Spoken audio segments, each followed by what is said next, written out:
What's up? What's up? It's the Arthur Moats Experience with Deke. I'm Arthur Moats, and that's my main man, Deke. What's good? Life is good. Life is beautiful, Deke. I love life. It's awesome. Great day to be alive. It's a great Well, I'm day going to turn be the alive, tables bro. because you're always complimenting me on my fits. Dope hat, dude. Man, I appreciate you, Deke. I appreciate you. This is the 47 brand little Pittsburgh Pirates snap, trucker hat I was telling you about, man. Yeah. That's hard. Appreciate you, man. You've inspired Supporting me, the Buckeyes. man. You know, Me? you've been inspiring me, man. The way you be coming in here, the way you be drippy, man. I was like, dang, let me just try throwing a little hat, something, dress it up a little bit. Low key, I was really excited though because I wanted to wear my shoes today. I didn't even notice. The Mamba seat, the Kobe's, yeah, man. Okay. Them my babies right there. Them my babies. No gold in them. No. I mean, they got the gold on the little two. That's it. Oh, they did? Okay. Yeah, just on the two. But it was Or like, yellow, I mean. yeah, it was the not commemorative, but one of those like in remembrance of Kobe and Gigi. So yeah, they're a little type shoe and stuff. Classic like that. black and white. Yeah, you can't go wrong with that, man. Can't Not go at wrong all. with that.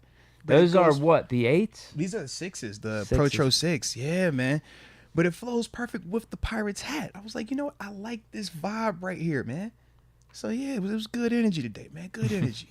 And they actually super duper comfy too, bro. It's a vibe, bro. It's a vibe. I don't think I ever owned Kobe's. Serious. I don't think I did. Dang. No. Yeah, I've been. Not the Adidas, not any of the Nikes. I've had LeBron's. Yeah, I started on the Kobe's when he did the Hirachis, the 2K4, and then he did the 2K5s. That was what got me on them, and then ever since then, it was like, yeah, he dropping something. Let me go see what we got now. But yeah, man, these my babies right here though, man. I like these ones. Mm-hmm. Yeah, there was a stretch when Jordan started popping again with the Yeah. retros and everything. The 3 flagship shoes for Nike were the Kobe's, the LeBrons, and then the KDs. Big facts. And they'd The be KDs dropping is all fire. these different Yeah. colorways and KDs stuff. are fire. KDs are fire, man. I never had KDs either. Never had KDs. Yo, KD got some fire Just ones, LeBrons. bro. The KDs, man. I know, they did have some stuff. Hard, bro. Hard. I remember way back. You remember that Easter colorway for the KDs? They were like a mint. I liked those. I never got them. You had the Aunt Pearls for the Yeah. breast cancer joints, Yep. man. He had some heat, bro. He still be dropping some heat. KD got a fire shoe though, bro. Absolutely. And then the era before that was like T-Max and Iverson. I had a bunch of those. T-Max and Iverson. The Vince Carters. I did have a pair of VCs. The Shocks. I hated the Shocks. Yeah. They hurt my feet so much. Serious? I bought them for one basketball season. Never again. See, They hurt my heels so much. I never got to actually get a pair of Shocks. I thought they were so cool because I remember like we were playing in rec ball, and the first time I saw a dude like dunk in our rec game, he had them Shocks on. I was like, oh my god. We thought he was like God tier, bro. So yo, if you get them Shocks, you could dunk that thing, bro. Everybody's just getting that. Yeah. Those hurt. I didn't like those. Mm. Who else? Yo, the KDs were fire. So you hooped in the Shocks. So for Just 1 year, and I think it wasn't even on my actual team. It was like a little pickup league for me, on bro, Tuesday nights. It only lasted a month my or two. hooping shoe was the LeBron ones. The Zoom, Oh, wow. the original, yeah. Hey, they I had got them in those all on black. Nike. Oh yeah, I'm familiar. Yeah, They got the OGs. Uh-huh. If they dropped the wheat, I would get those. Yeah, I had them. I had the black colorway. That was my my shoe though, bro. And then the All year before black? that, yeah, all black. It was like all black with like a little white like sliver of the sole. That was it. Yeah. I had the lows. You know what? I had those in the lows. Because he had I the all original whites. white. It was like the original white in that like red. Mhm. Then it was another colorway, and then it was the all black with the white on it. So I was like, man, shoot, it went perfect with our black and orange. Yeah, so I had them, and then my senior or junior? It was one or the other. It was the LeBron's first, and then we had like a team Jordan that we wore for like our team shoe like our last year. Okay. Yeah. But it wasn't like a retro number one. You know what I'm talking about? Like out the old East Bay magazines? Yeah. Yeah, it was like one of them team type version thing. Yeah. for that year. I Right, know whatever exactly it what you're was, talking yeah. It was like that vibe. about. They would do that type of stuff with the Nikes too. Uh-huh. Be like, oh, everybody has this style team Yep. shoe. All right, we're going to get it all in this color. Put your order in the East Bay magazine. So, yeah. I'm trying to think of any other iconic player shoes. The Stack in the Houses, day. the Grant Hills. See, that, these you are might be a before little. my That's time, before yeah. your. So Iverson that was and me T-Mac. when I was young. That So was the start. so before Iverson and T-Mac, that's when the Grant Hills, the Stackhouses, the Sean Kemps, the Shaqs, yeah, all of those. I felt the pennies. Barkley's then, but Barkley's kind of like then and our time frame too. Like, cause I remember even in high school, like that was the pennies came back too. Mm-hmm. But the pennies, it was definitely more of like the foam, like the heavy foams. Okay, that was like one of the things. I'm trying to think, what's another signature shoe? Dang. The Dadas. Dadas and Air Ones. Well, I was gonna say those Dadas and Air Ones, bro. The spring I was gonna say those too. With the looks. Yeah, he had the braids in the front with the pleats in the back. That was a whole bro. He wore those? I didn't even know that. Yes, they were always in the East Bay magazine. Bro, he wore the shoes, but I remember watching him with the shoes, and I would tell like because I used to have long hair, but like I want the Spreewell. That's what we call them. The cornrows in the front and then pleats in the back, bro. Yeah. What about the GPs? Did you ever rock those, Gary Payton's? I did not. The gloves, they were fired up with the zipper. Yeah, they were fire, They re-released those like a decade ago. Yeah, mm-hmm. Yeah, they were definitely tough. Willie brings up a good point. Kyrie's. I love Kyrie's, bro. I had a pair of Kyrie's. I love Kyrie's. I think it was the ones. It was either the ones or the twos. Yeah, I love the Those Kyrie's, were good. bro. Those were really comfortable. Those were good for hooping. Those are the LeBrons. If we being real, I think they're Kyrie's very Nike signature shoe is like insane, bro. Yeah. Like his line was tough. Yeah. LeBron's, I understand anytime I put a pair of LeBrons on why like he never gets hurt. Oh yeah, it's like built for like that type of athlete, man. It's gonna keep you right really there. Comfortable, but then safe. Like there's support, something about him that but to me, I always look at how high up the shoe comes up on my ankle versus like some of the other basketball shoes that are lower. And you're right, it's like, bro, this dude is like protected, ton of cushion. The way that it's like, yeah, LeBron though, that'd be Bron. It was a fun trip down memory lane. It was though, bro. It was, man. Salute you for that, man. I like that. You got anything else that's been going on since we last talked? Let's see, man. If I remember correctly, I believe we got a game tonight, don't we? We got preseason action tonight. Who played tonight? I feel like it was a game tonight. Cleveland, right? Philly. That's who it is. Watch yeah. Eli Rex get another pick six. It's all good, man. It's all good. I can't wait though, man. We just get another day to watch some ball, so I'm excited about that. And a couple games Friday, tomorrow. Giants, Panthers, then Falcons, Cincy. Then a big slate for Saturday. We gotta see what Cincy, including see what Steelers, Cincy gonna Bills, show obviously. a little bit since Is there any games Sunday? the no Joe Burrow action. Yeah, we got a Monday night game too. Ooh. There's one game on Sunday. Okay. Chargers, Saints, and then Monday night game down DMV area. All right. Commanders, Baltimore. I like that. Both I squads. like that. Because this should be the one where we're gonna get a lot of the starters playing on all these games, at least, right? At least that's what it sounded like league wide. It's what it sounds like for our game. So you picking up that as well across the league? Yeah. I like that though. I didn't know how they would treat the second or third games because traditionally it'd be the third game. That's the warm up, and that hasn't changed this year because it's still the third game. It's just that you don't have another game after. Right. Because it felt like we did the third game as our dress rehearsal last year. That's definitely. But this is still so new that I wouldn't be surprised if we change it from year to year on how we do it. Well, and I want to see even with Buffalo how they operate because I know last year Josh just played like one series. He had. Do you remember which week it was? I want to say it was week 2 though. Okay. It was week 2. It was like the opening drive. He went 70 yards touchdown, and then that was literally it. No one saw him any other. No more the preseason games after that. Yeah. Okay.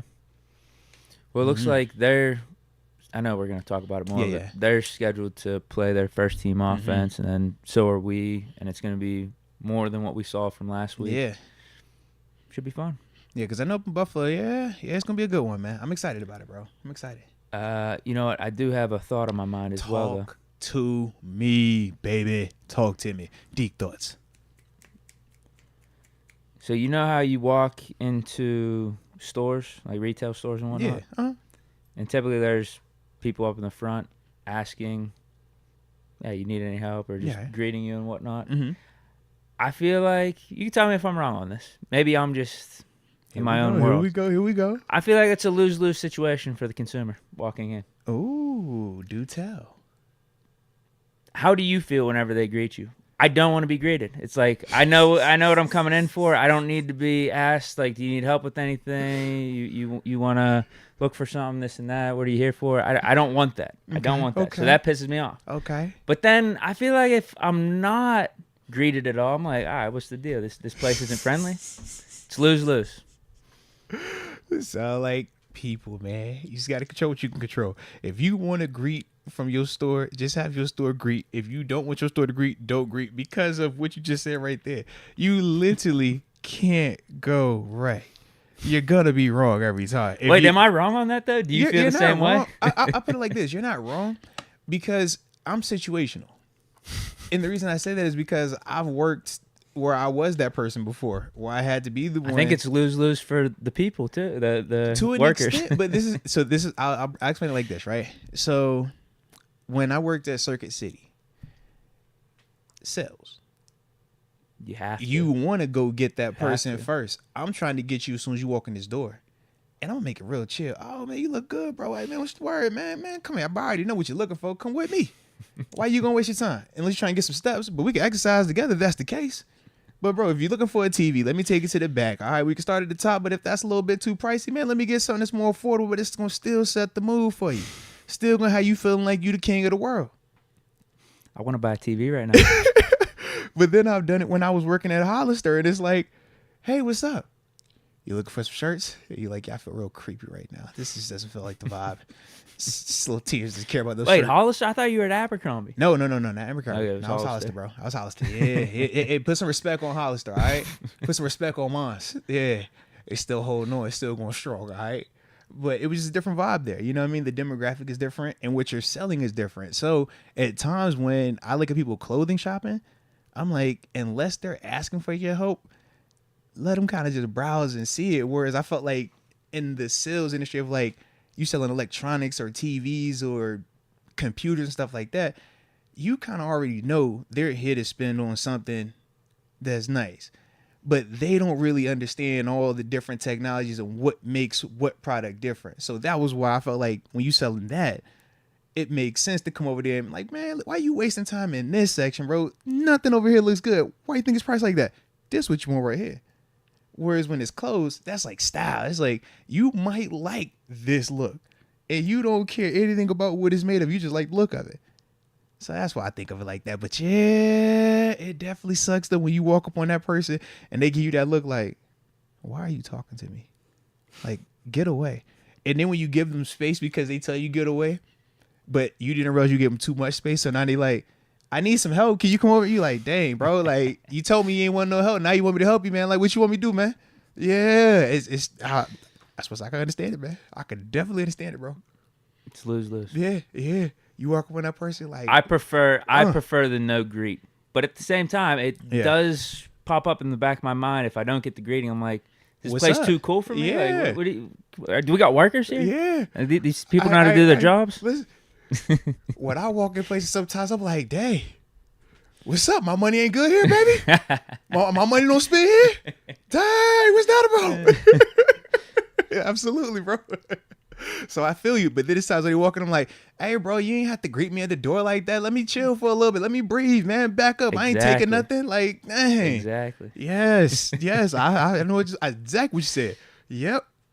It's a lose-lose, bro. It's definitely a lose-lose. Yeah, in those type of scenarios, it's definitely like, a lose-lose, bro. I know what I'm in here for. I don't need your help. Yeah. Look, man, I don't need you to walk. I can't wait for the days hand, where bro. these stores are just all robots and AI automatic. I don't need you humans coming up on me look, like that. Unless you give me discount, man. Why give me some space, man. Give me a little cheese, man. Give me a little cheese. So that was on my mind recently. Your respect. That's fire, though. That's fire. Because I'm sure a lot of people in the chat can relate to that conversation that you just said, man. Spice Creation says Moats was selling those TVs. Hey, bro, I was pushing it. Trust me, man. Top seller, don't play. All right, top seller. We was gonna handle that. Rayshawn Jones is harsh. Oh, he's serious about this. He says, I actually feel the opposite. If I walk into a store and you don't greet me, I'll immediately walk out. Ooh. Unless I know exactly what I came in there for. Let's go. He said, yo, treat me like I'm special. When I walk in here, I will say this too. All right. Can I just bougie one time, Deke? I'm a bougie dude, just on occasion. If it's a regular type store, you don't gotta greet me. It's all love. Walmart. We not tripping. Like Giant Eagle. Target. And I don't think they Eagle. do. No. Most of the mall, South Hills, Robinson. It's cool.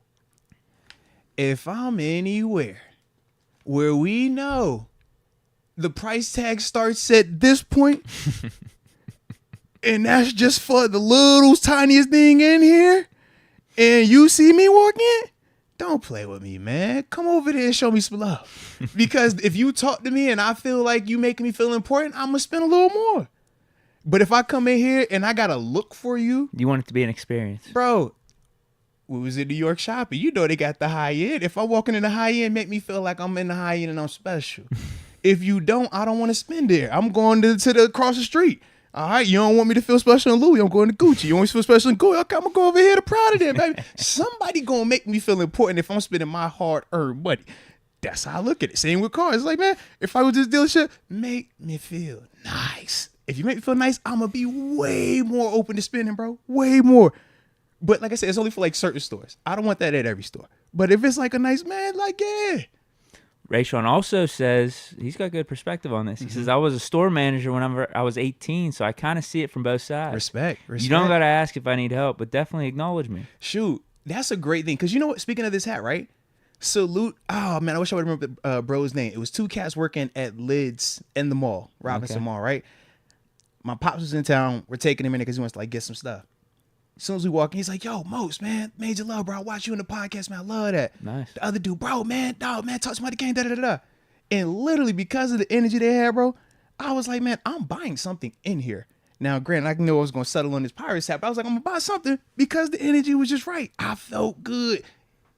So I could definitely agree with you saying right there because they weren't trying to sell me nothing. It was just love. Just say what's up. Yeah, just like, you want what's to game, up, man, bro? Just, yeah. So I do agree with that. Yeah, don't have me just walking in like, dang, bro. Especially if you make eye contact. Because most of the time, they're going to look at you anyways when you walk in.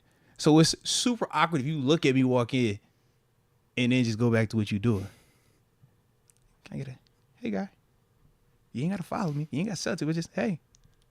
So, yeah, man. Young boy says, I was in Walgreens last night and they greeted me. Shout out to Walgreens, man. Shout out to Walgreens. You know a place that always greets me? I'm not expecting it from Walgreens. You know a place that always greets me, though? Chick-fil-A. Chick-fil-A gonna greet me on the yeah. front end, and it's their pleasure on the back end. Yep. They my type of people, okay? Every single day, Chick-fil-A my type of people. Just want to throw that out there. Well, now that they've really started to buy in and lean into their drive-through, multiple lanes. You see it, right? They have Air conditioned vents. Yeah, they have the people actually outside instead of you just going up to the board. I feel bad for those employees in the winter. Bro, have you seen their setup in the winter? I know they got the heating and stuff. It's still got to be freezing. Bro, I'm sure it is freezing. But when I went down there, because, you know, they had just built the one around the way, I'm like, God dang, like, this is nice. Like, I feel the heat coming in whip. Like, yo, this is dope as heck.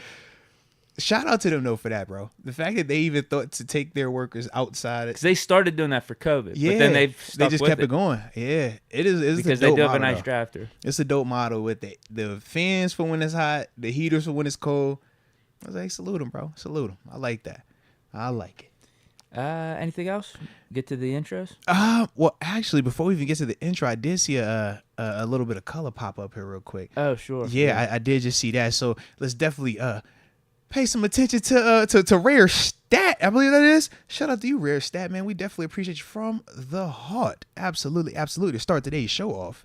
It says, good afternoon, fellas. Wanted your opinion on how long you think we should let the starters play on Saturday. I say at least one full quarter. Much love from the 918. Ooh, I like it. I like it. Now, usually we don't talk about this until the show actually starts, but you drop a 50. You drop a 50. Whatever. You know we're going to talk about it, baby. So, first off, good afternoon to you as well, Rare Stat. Definitely appreciate you tapping in with us, and we appreciate your support from the heart. In terms of how long I think the dude's going to play on Saturday, man, it wouldn't surprise me if they got close to a half. It honestly wouldn't. Specifically for the offensive guys, because they're still the younger group. Defensively, I don't need to see TJ and Cam for a half of football in the preseason. If they played a quarter, great. If they played a series, great. I'm not tripping on those type of dudes on defense, but offensively, I wouldn't mind seeing those dudes play into that second quarter or even take it to the halftime completely, just to, you know, go through that final dress rehearsal type thing, or, well, because obviously we don't know what they're going to do next week in terms of playing and time and stuff like that. But specifically for the offense, if based on what we saw from Kenny and that group last week, if they could put together a quarter to 2 quarters of same looking style, efficiency, effective finishing drives, I don't need to see that in the second half. I don't need to see that next week. I'm good until, week 1. And for the defense, it's that same energy, but even more so because we know a lot more about this defense already. I have mixed emotions on this. The one side of me is like, I don't even want to see any of the starters. Stars on defense, veterans on defense. I've already been on record saying that. I don't need to see them. Mm-hmm. But then the offensive guys, I feel like I saw enough. I don't really want to risk the injury or anything. But I completely understand because they're such a young unit. Mm-hmm. Getting them out there, getting more acclimated with the offense, getting them more acclimated with each other, trying to get that whole year 2 jump momentum started heading into the regular season. Yeah. I 100% get that. So, I think Tomlin already said they're playing and they're going to see more time than what they did last week. So anything before halftime, I'm with you on that. Quarter and a half, whatever it is. I think that's fine. Yeah, I'm with you, bro. That's how I look at it, man. And then, and then on defense, I'll be interested what we do on defense then. Yeah. With like Watt and Minka and all those dudes. Like, are we going to treat give this a series or 2 series? Yeah, cool. Are we treating this as the dress rehearsal for everyone? Right. Or are we just doing the starters on offense just so they get acclimated, and then we'll do the dress rehearsal for everyone next week? Because if we being fully transparent, Deke, I'm cool with a dress rehearsal for TJ, get you series out. Cool with that for Cam and Minka. I want my linebackers to play, though. Sure. That's a good call. I want him to play. JPJ, this is going to be his first preseason game. I want him to play. Yeah, the guys I'm talking about are like the 4 or 5 stars. Pat P, I don't need to see him. Yeah, I'm with you. Unless we're getting more of him in the slot, which we'll talk about Highsmith. I throw Highsmith in there too. Intern's not. Do you see him right? Yeah. I'm good on dress rehearsal or just not seeing him. Yeah, right. I'm good on him. Larry O's not playing. 5, 6 guys. Yeah, any of them interior D linemen outside of Cam Hayward, you out there. Any of the backers, outside linebackers outside of TJ and Highsmith, you're out there. Golden, I don't want to play as often, but just numbers wise, you're gonna play. You probably get the most of that next group. Yeah. KZ, I'm half and half on because he's just worried about the injury. Right. But at the same time, I want to see him play. And Coach Tomlin, during his press, he was talking to the media today. He did say that he's not going to be making decisions based on, like, I'm scared the guy's going to get hurt. Because he was talking about Najee's workload and, just how he's lightening it in training camp this year because of him just getting older, not because of, it's running back and you got to be concerned about that. He's just like, just natural progression. I'm like, yeah, say what you want. He got hurt last year. I'm like, Coach T, this is exactly what we're talking about. Exactly what we're talking about. You learned your lesson. So yeah. But understanding that's why I'm like, with Casey, I'm kind of back and forth. I want to see him, but I don't want to jeopardize him for regular season, even though I don't know what it's like. I just don't know. We don't know the extent of his injury, really. I don't know. Because in a couple of the sound bites I heard while he was sitting out, he said, if we had a real game tomorrow, I'd be good to play. Right. But coach is just having me sit out. And then finally, when he did get back to practice, he was just all excited, loved to be back. Sounded like he was 100%. Yeah. But then, I don't know. I don't know if he's just saying that in front of a camera to try to keep the drama down, try to keep the speculation down. Which we saw last year with the Najee part. Not knowing there's a whole list Frankie's dealing with. It's like, he just stepped on. It's nothing crazy. Right. He just stepped on. Nothing serious. So. Well, thank you for that. Rare stat, man. I salute you for that one, man. Absolutely. Nice way to start it off, man.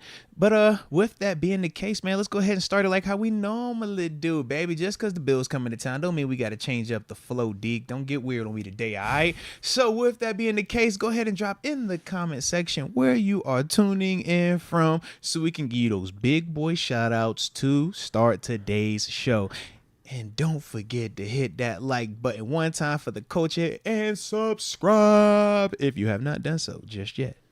Youngboy24 brings up a good perspective. Says it's a home game. Everybody should play at least a series or 2. Man, I'm with you, Give the fans bro. what they want. Seriously, man. We showing up, bro. We pulling up, man. Come on, bro. Go ahead, play the guys. That is fair. If you Play are the going to guys, play bro. TJ and Minka and whatnot in the preseason, maybe this could be their dress rehearsal game because it is home. I'm 100% with you, bro. Thursday, Falcons. Actually, short, too. I mean, it's going to be a short week. Absolutely. From Saturday to Thursday. Not, though, right? Right. If TJ and Minka and all them don't play, it's not a short week for them. Right. Yeah. But I'm with it, though, bro. I'm with you.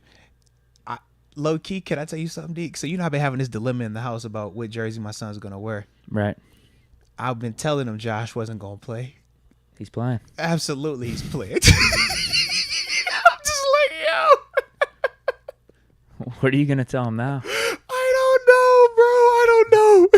But he is still on. Are you just gonna be honest with him? He's like, hey, Dad, I I saw new Josh. reports. He's gonna play. So hey, bro, that doesn't change anything. You gotta just say that's not changing anything. You're not wearing the jersey. It's like, listen, son, I love you, but you're not going into this game at Acrisure with that Bills jersey on with me. You can't do it, man. I love you to death, but that's not. It's bad for business, okay? And some things if we're gonna take an L, we ain't taking no L in the preseason, okay? Let me have a conversation with the organization for like a meaningful game, like a regular season or postseason. If it was the postseason and my little man really felt like that, let me take that L. I don't want a preseason L, Deke. This is a preseason, right. Deke. You catch my drift? Let me just get through here without that one, man. Yeah, so you'd let him wear the jersey if you weren't doing anything with the organization. Yeah. If it was just you and him going to the game, had just normal tickets. I'm there on I'm working technically. Yeah. You see what I'm saying? Like, I can't be in that joint working with my little man with the Bills. Or like, bruh, and it's not even near color. It's blue and red. Like, bruh, it stands out. Come on. Right. Yeah, bro. Absolutely. Absolutely. That's funny. Hey, Rod Dog told us to let him live and learn. Absolutely not, man. No. He gonna get I agree with that. Get that experience on his own time. Yeah, I was gonna say that's gonna come back on you potentially. Yeah. When I'm walking to that suite with the sponsors and they're like, "Oh, this is one of our favorites. Check him out. That's his son." What? Yeah, bro. It's not a good look. This is bad for the brand. Bad for the brand, Deke. You know how that is. Yorkshire T says, evening from Brentwood, UK. Shout out to Brentwood, baby, across the pond one time with your Yorkshire T. Let's get it. Drew Komorowski, 406, Big Sky Country, Montana. Absolutely. Shout out to Big Sky Country. Yeah. And he says Montana because I was like, yeah, I remember playing against Montana, and they were from the Big Sky Conference. I thought it was just a cool name for the dudes out west. I ain't know that's what they really call that area, though. How were those road trips? That had to have been sick. Well, we never went out there. They always came to us. Oh. We was hosting. Come on, bro. It's JMU. Oh, they weren't in the conference? No, it was for like playoffs and stuff like that. Yeah. So anytime Montana, North Dakota, all them type of schools, yeah, that was always like playoffs. Yeah, it'd be real cool to go out there. A couple of my friends have been out there, actually. Wyoming, Montana, and stuff. Yeah. Not me.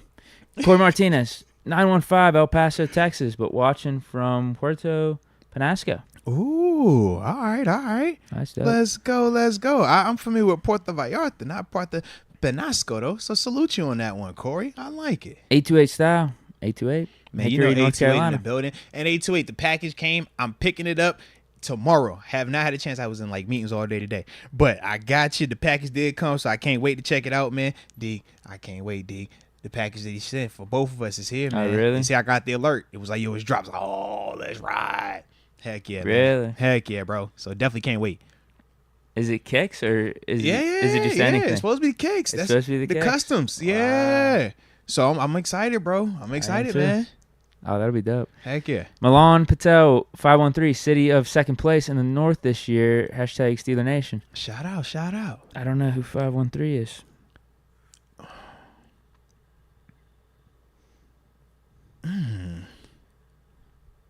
Second place in the North? Is that Baltimore? What's your guess? Cincinnati. Yep, he says Cincinnati. All right. Yeah, because Baltimore's 4-1-0. Yeah, and I wasn't sure about Cleveland. What is Cleveland? Oh, yeah, I don't know Cleveland. Yeah, Baltimore is it 4-1-0 or 4-0-1? No, 4-1-0. I ain't tripping. Yeah. I don't know Cleveland's. Hunter Harmon, 208, Coeur d'Alene, Idaho. There it is. Daryl Silk, 757, Hampton, Virginia. The crib, 757. Oh, what you're representing. Appreciate you. Man, let me tap in here real quick, Deke. Man, sure. I got to get in something, man. I got Jam Master Jess tuning in from Cheyenne, Wyoming. I've never been there either. Sounds pretty awesome, though. I like all my Wyoming players. You know that. Especially the quarterback from out there. It's a great place to be. Force Works 7, the 915, El Paso, Texas. Salute El Paso, and more importantly, salute Texas, baby. Then after that, it just jumped on me. All right, I got Bink the Batusi, the 412 Oakland in the house. Salute you. Can't forget Soviet Bear. We got the answer. Cleveland is the 216. And Gavin Anthony also says Cleveland is the 216, but the suburbs are the 440. So we learned something a little bit about Cleveland right there. All right. The 216 or the suburbs, the 440. Kind of like Baltimore. You got the city, then you got the county. Depending on which part you're living in, depending on your area code. I can dig that. All right. Salute. Oh, man, Kyle Moon. Yeah, you know he always tapping in from the 802. That is definitely the Green Mountain State. Salute him, absolutely. And then we got Zach Costanzo, the 856 South Jersey. What up, baby? South Jersey in the house. Oh, what does Jam Master Jess say? Josh Allen jerseys everywhere. You know what? I second that. I don't think there's nothing wrong with that at all, man. I'm all for that one, man. All right, and then I will end it with my man Rodney Hedrick. Tuning in from Sanford, Florida. The 32771. That's definitely a zip code. I got to give one shout out to Savage Dre here. Okay. Support the troops. Says currently deployed in Iraq. Still tuned into. Man, salute you. Definitely appreciate your service, man. More importantly, appreciate you tapping in with us as well, man. Stay safe out there. But no, major love, man, to you and everybody that's with you over there, man. Absolutely. We just getting into these supers then? Yeah, man. Let's tap in real quick. Sure. Erie Mind Mob. Hey, Deke, write my name down for the league. You heard him. Gang. I think I did. I do. He does sound familiar. You are second on this list. There it is. I'm McPherson's first. It is. I got a few others, though. I like that. Yeah, 5 total. Remix, Sergeant Buttcake, and then Juby 28 from yesterday. Hey, time out. Check this out. I just saw something in the regular chat, right? Jam Master Jess says he's a former Wyoming Cowboy. Oh, wow. Wonder does he know Let's Go UW? Because you know Let's Go UW always rocking with the Wyoming Cowboys. He's like our resident Wyoming scout. So, yeah, man. Jam Master Jess, make sure you tap in with Let's Go UW. Y'all can rock the, send the Wyoming Cowboy connection, man. Let's go. Right. Come on, yeah. Ryan Clark is a very intelligent guy. His JJ/Pickens comparisons was a bold take, but I'm biased as hell, so I agreed with it immediately. GP is going to pop off. How'd you feel? I know you loved it, right? I was completely fine with it. Yeah, I know you loved that. Completely fine with it. Because whenever you say more talented, it's very gray area. It's whatever.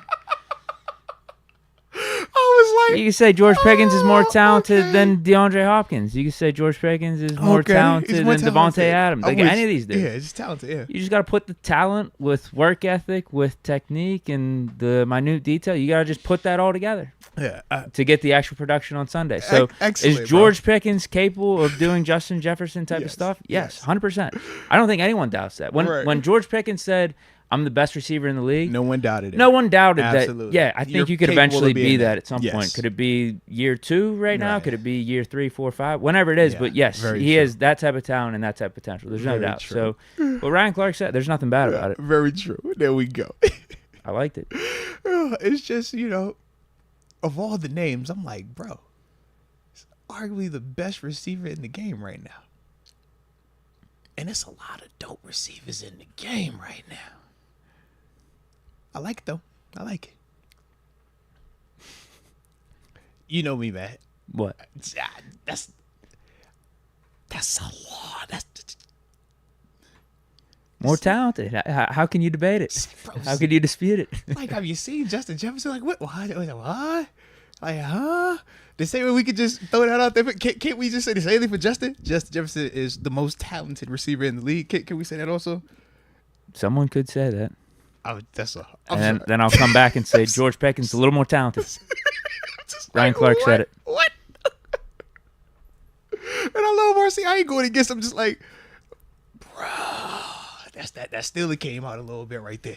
Ain't nothing wrong with it. I love it, baby. I definitely love that. He knows what he's seeing with this Pickett to Pickens connection. It, he knows. He's trying to get ahead of the game here. Ahead of the game. and there's nothing wrong with the head of the game. I'm late to the curve usually, as you can see. I'm not ahead of the game guy. No. Once you've proven it, no, I believe it now. Yeah, I'm real skeptical always. Let me see it. Show me again. You sure? All right, one more time. All right, now I believe it. Ryan McPherson, AB's new album coming out. Wheezy will be featured. I did see, no, seriously, he got a Lil Wayne verse on it, bro. Is Lil Wayne down that bad? No, Wayne's cooking right now. It's just, I looked at it like AB just spinning. You know what I mean? Like, if you're trying to get somebody, because he has AB up there, he has Fabio Foreign. I don't know who that is. That City of Gods joint with him, Kanye, Cardi, and somebody else. I think it might be Dirk. So, yeah, it was like a song that was like hot, like crazy in the summer. And he was featured? He had some featured up there twice on the album, too. But to me, like, I look at it like, man, you trying to get him in there, and that's dope. But, I mean, that's a part of it. You know, when you talk about building yourself up as a artist, yeah, you starting back, you got to earn that thing, man. It's different. You know how it go, bro. You don't just say, all right, I was nice at football, and it just go carry over directly, and now everybody just rolls with it. Like, nah, you got to prove yourself in that industry. Same, we got to prove ourselves in the media industry and so forth and so forth. You know how it go, man. So I do hope that the album does well. Do you feel like there's a lot of artistry going on with AB's songs and albums here? I don't support it.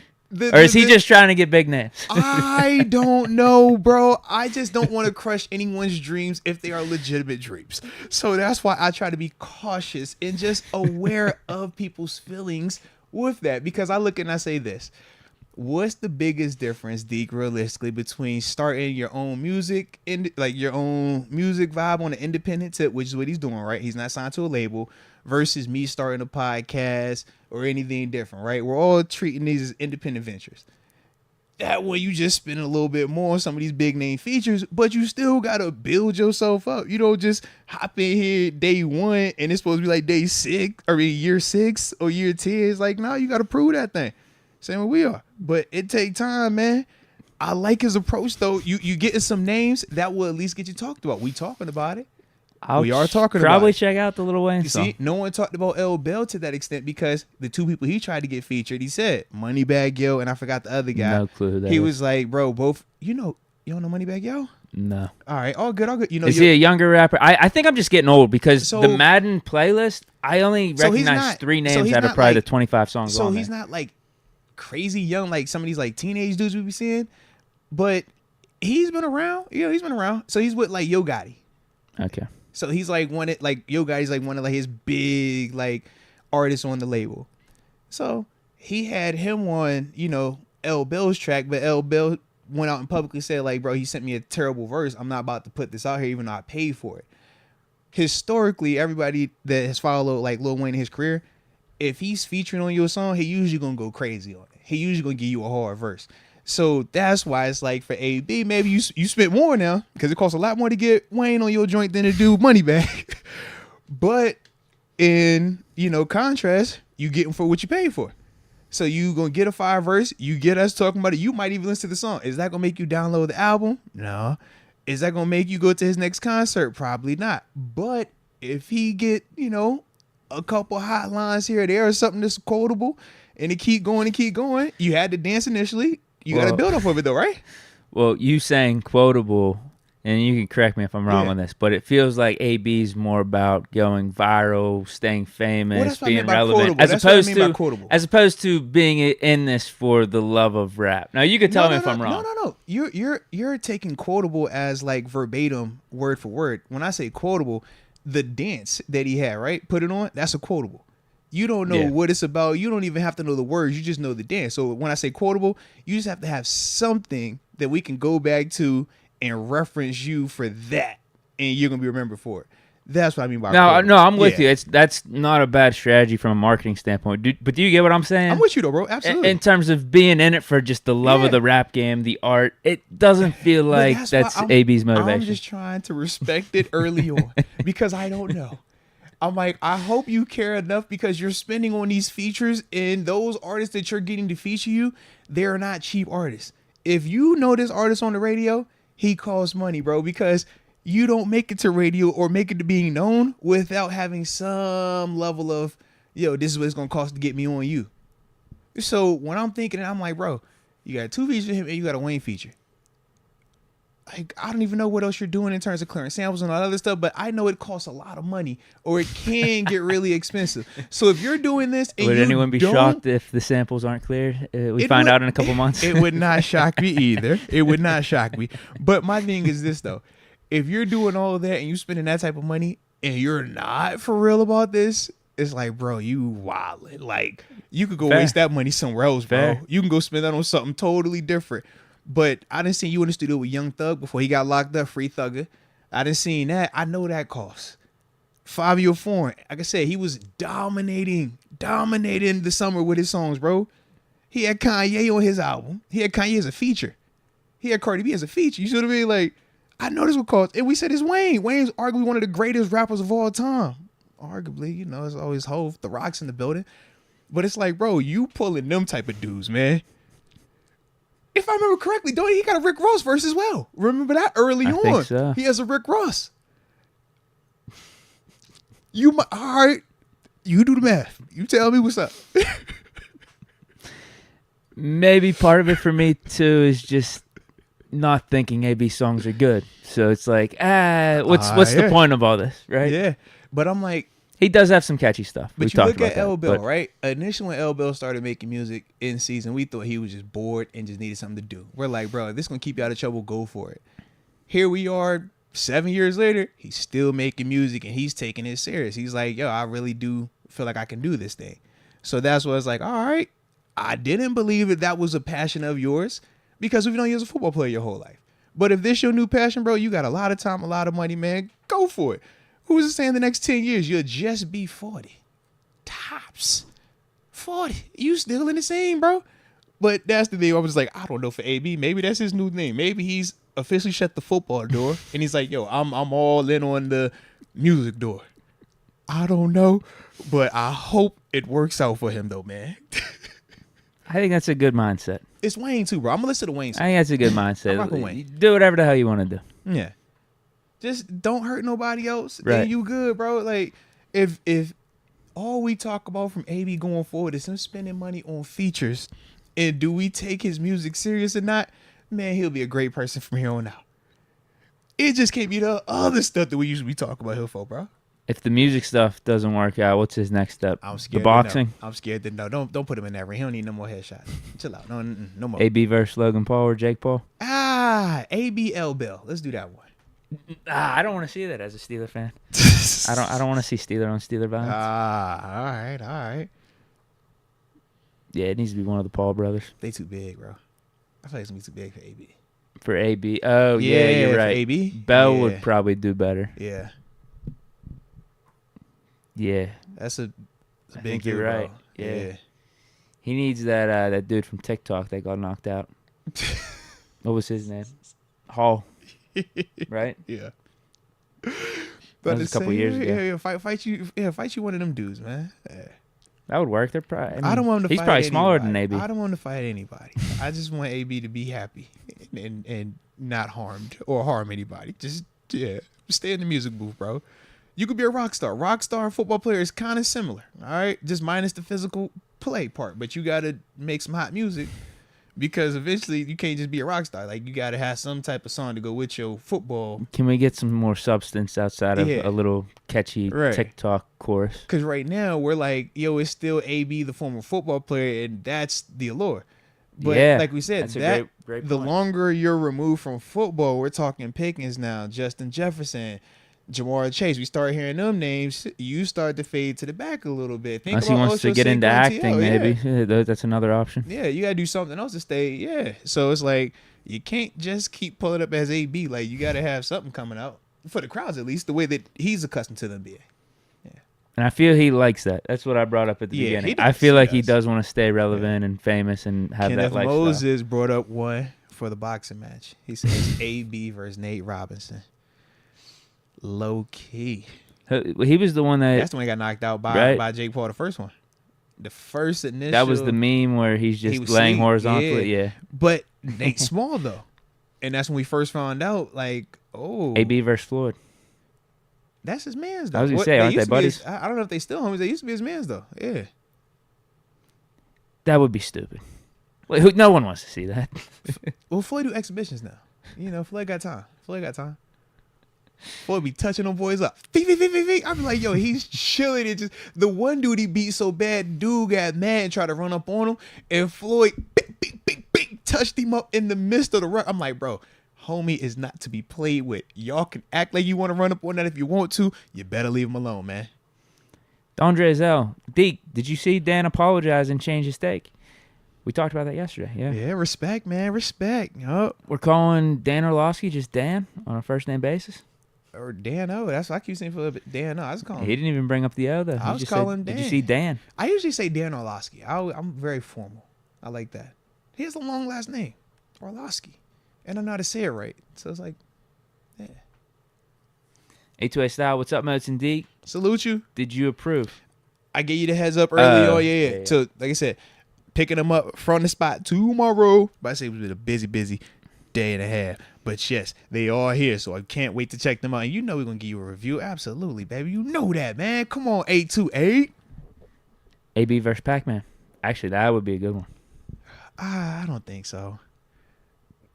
I don't think it'd be a good one. Pac-Man crazy. I'm worried about the aftermath. How does that end? I just think it'd be one I'd want to tune into. It'd be entertaining. I'm concerned for either party that wins because both of these dudes are crazy. So, yeah, I don't like that energy. I don't like that. Yeah, keep both of them out of that one. That's too fresh. Yeah, especially them two specifically. That's, that'd be like, hey, you want Burfict in there? Like, nah, yeah. Someone mentioned that. Yeah. A2A Style did. I'm just like, nah, that might be real. Oh, here's an option for AB. Michael Martin says AB needs to get him a Kardashian to keep him in the limelight. I'm sure it's in the vicinity. I just don't know if that's on brand for them per se. His approval rating, like when Kim touched down for the Kanye, it was a little bit different vibe, and Kanye was still like musically yay. AB right now, he's his stock is a little iffy. You know what I mean? This is like one of those. Do you buy low? Do you buy right now, or have you already sold off your stock and you just leaving it alone, man? Just depending on where you at with this thing. So I don't know how they might look at it, but trust me.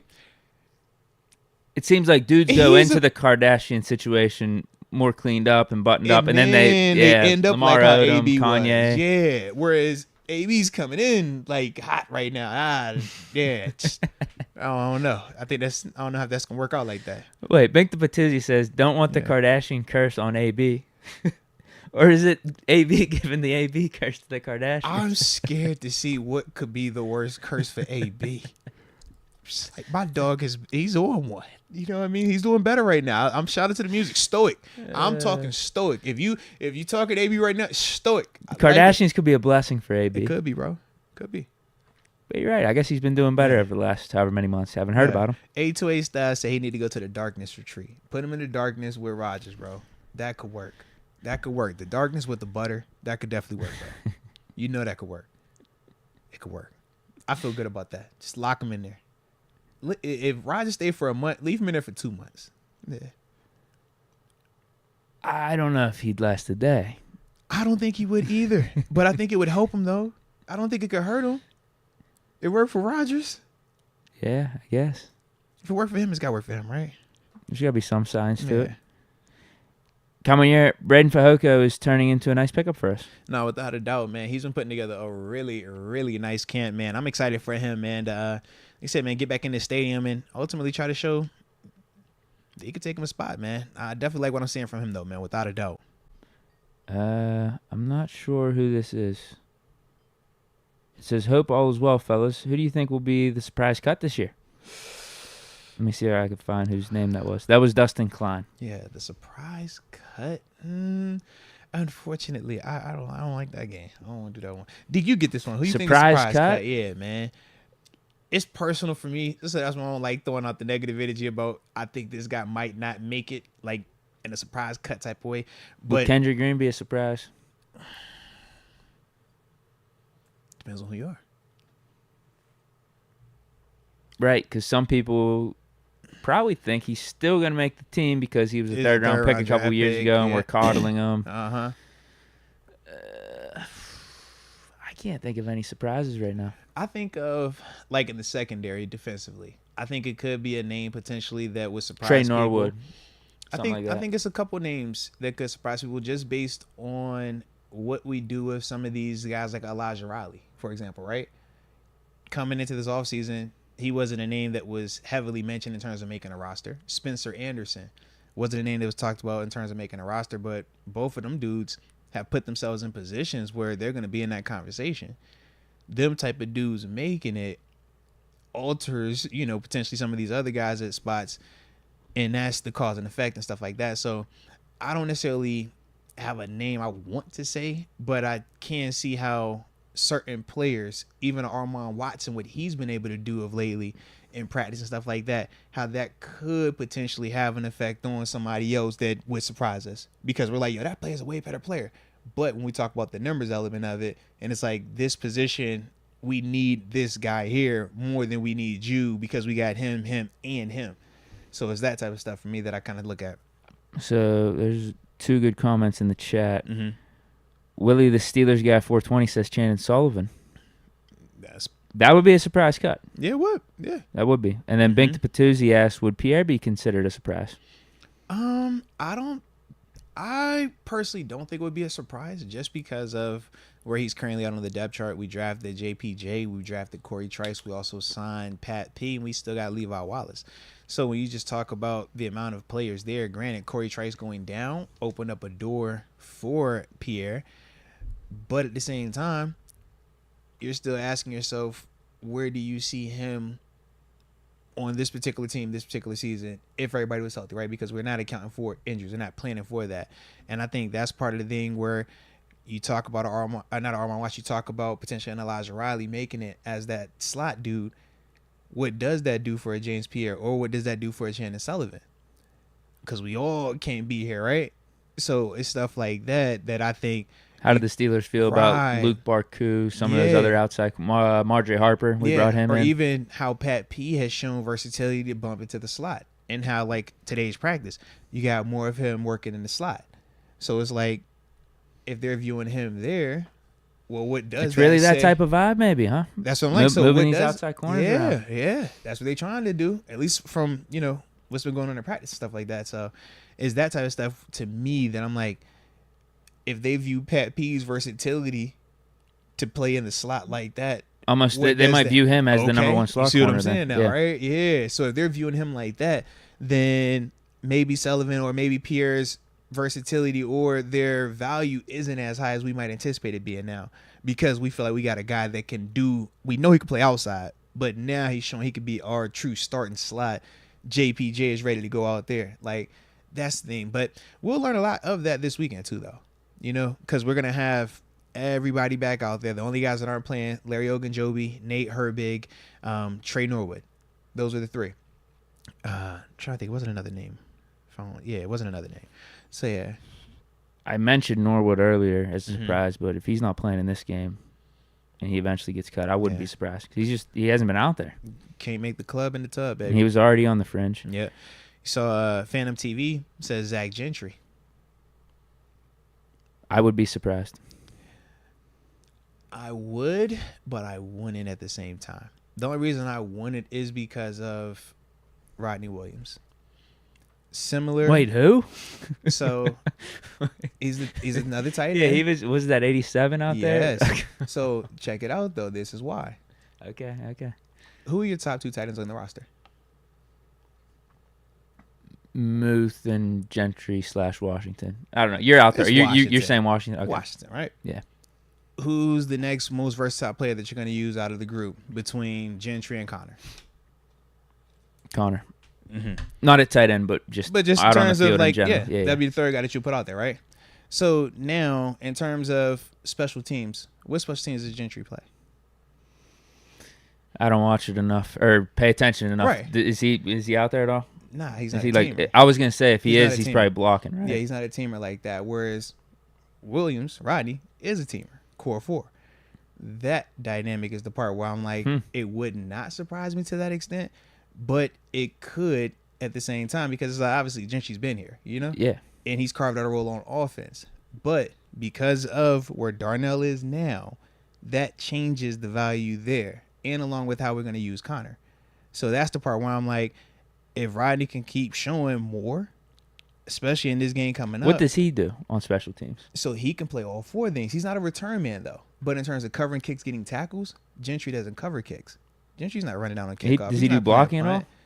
Punt return, he's not running with dudes like that. You might catch him on kickoff return, but that's the extent of it. He's just not that type of I'm just wondering, player. You think it's right for us not to have Gentry doing any special teams? I don't think it's a right or wrong thing. I look at it like a Matt Spaeth thing, though. Just his body type alone. Matt Spaeth wasn't going to cover a kick. Yeah. You see what I mean? Punt. You got to be able to do what? The first portion is blocking. The next portion is I got to cover this kick. Because who are returnmen we talking about? Calvin Austin, right? Yeah, right. The guys that are covering the kick aren't necessarily just the gunners. It's everyone else that's out there as well. Yeah, I get what I'm you're like, saying. do you want that out there trying to like that? It just makes it tougher. Not saying that he can't, because he has shown at times, like in practice stuff like that. Sneaky but athleticism. Right. It's a challenge though, and that's the part when you're talking about splitting hairs of who do you keep at that spot. Well, if this guy shows a little bit more athleticism in that aspect of his game, that gives you a little bit more value. Whereas when you're talking about Gentry right now, his best characteristic is his blocking. That's his best characteristic. But it's like, if this dude can show that he can do more than just this part, and y'all are both in the same spot roster-wise, because neither one of them are going to move up past the three we just named, right? So with that being the case, between them two, who could do a little bit more? And that's the part I'm talking about. Like, I still think Gentry should be on this squad. I still think he will make this squad. Yeah, I think having that's him... the one for me where I look at it, I'm like, that could potentially be one where it wouldn't surprise me if it happened because of that. Not saying it will, but because of that, it wouldn't necessarily surprise me. I like that talking viewpoint. surprises. No, Yeah, I like surprise that. cuts. I like that Yeah. viewpoint, because that's not something I would have considered at all. You heard what I said whenever you Right. brought up the name Rodney Williams. I'm like, who the hell's that? Yeah, but literally, that's the only reason. It's not because I think Rodney's going to be a better tight end growing, you know what I'm saying? Like, he's going to turn into an all-pro. No, but he do special teams better. And that's kind of the argument we had even when we talked inside linebackers, right? With Tanner Muse. It's like, I feel like Tanner's going to have a strong case of making it just because of his special teams ability. Yeah. And him being the one that does that differently than any of them other dudes in that group.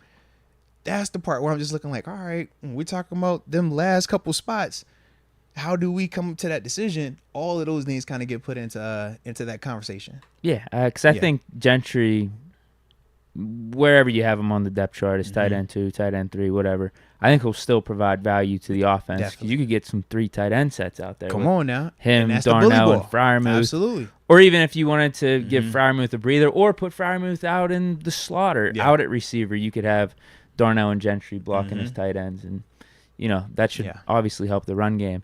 But back to Pierre. Yeah.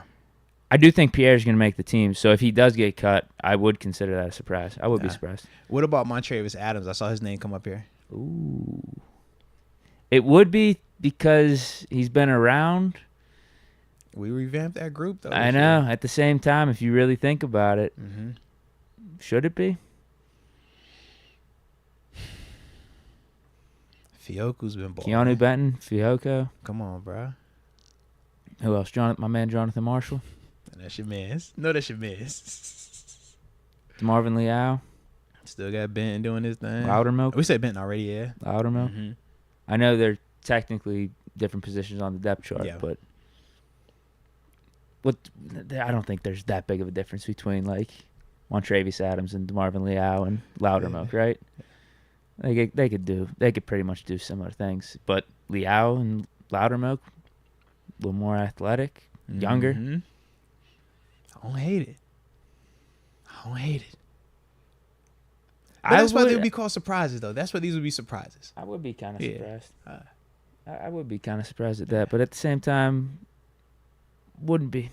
That's a big cop-out answer, but it's real, though. Honestly, I forgot about Montravius Adams with this defensive line. I'm surprised you brought his name up. That's my big surprise. What you say?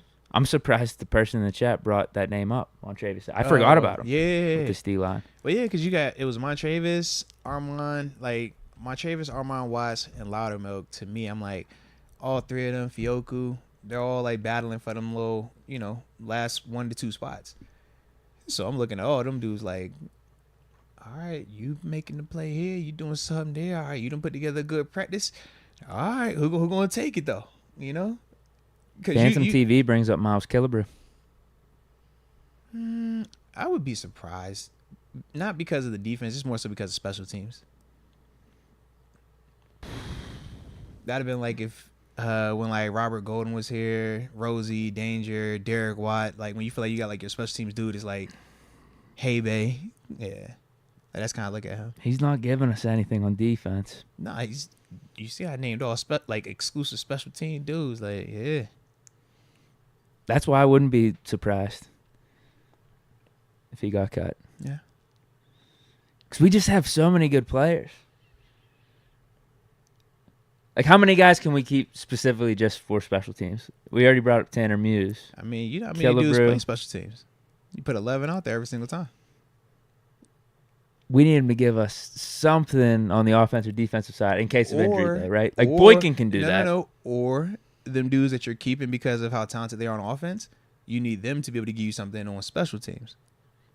Because that's the trade-off. If you're not my starting wide receiver, if you're not number, what do you think they're valuing more? Yeah, that's what I'm saying. If you're not, I'm telling you, if you're not the third best wide receiver, you better be able to do something on special teams. Because I'm not keeping a fifth dude that could just run great routes and cook dudes but can't cover a kick. If you're not running routes better than Deontay Johnson, George Pickens, Allen Robinson, Calvin, like if you're not above that, I'm wasting time. I only could dress 46.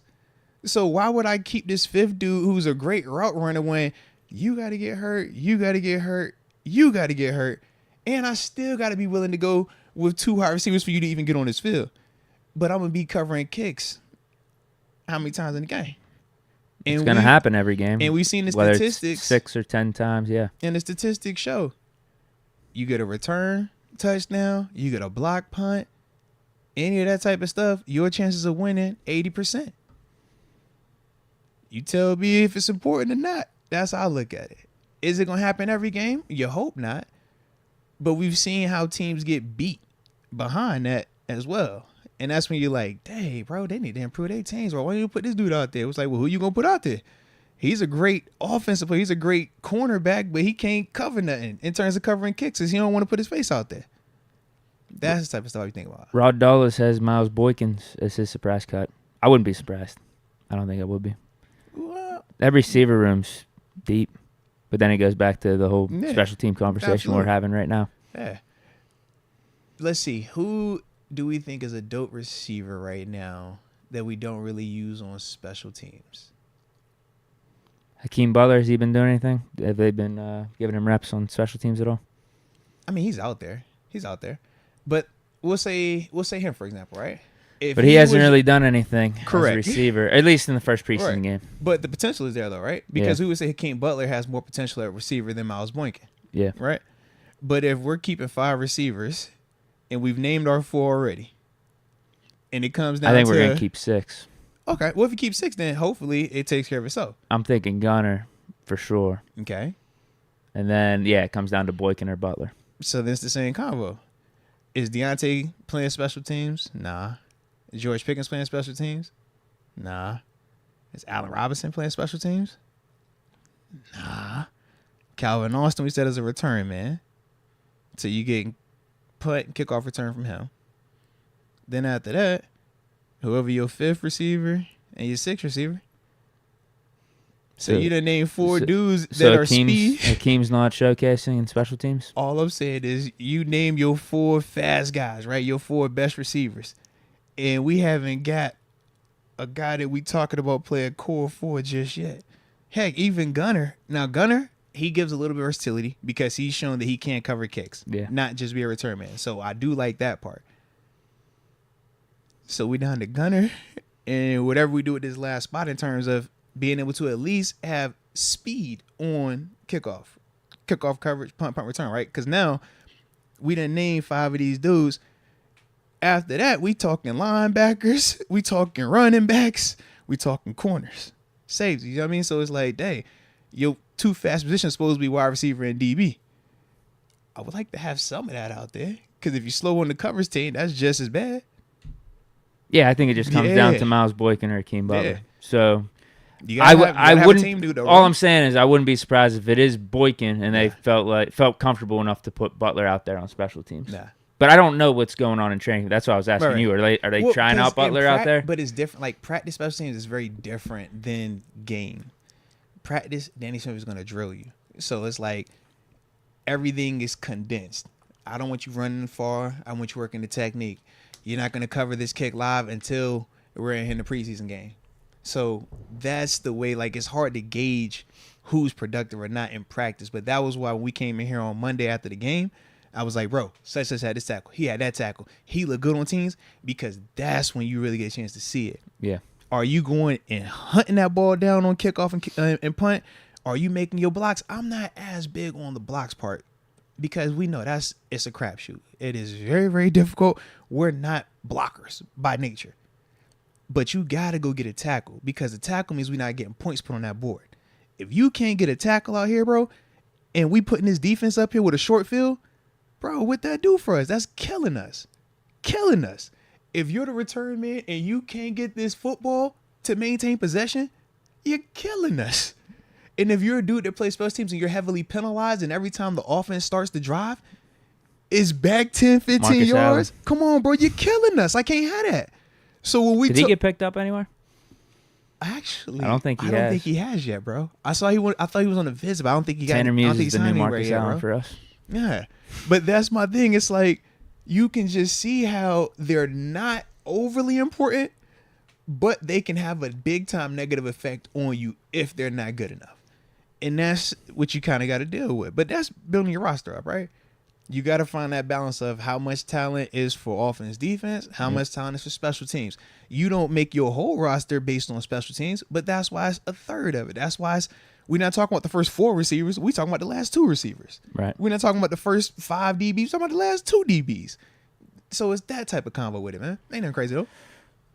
James Lawson doesn't feel like Akeem Butler is a Steeler. He says Butler is a big body, but just not a Steeler. Someone else brought up a good point here. Hot Wheels vet 95. Butler drops every other pass. I don't think we should keep him. Whereas with Boykin, I've never seen him drop a pass anytime he's out there. Fair enough. It's just Hakeem has the better potential, or has a higher ceiling with the ball in his hand. We'll put it like that. Hakeem Butler with the ball in his hands has shown that he can do more with it. But in terms of play in and play out consistency, I do agree. I think Miles is the more consistent player. But once again, it's kind of like, let me think. I'm trying to think of a big body consistent receiver we had, because I was going to say that big body consistent receiver versus like what Martavis would bring to the table. Martavis wasn't always consistent, but we knew what he could do. It could be special at times. No, dude, it's funny you bring that up, because that was the one thing probably up until Martavis we felt like was missing in the offense with Ben.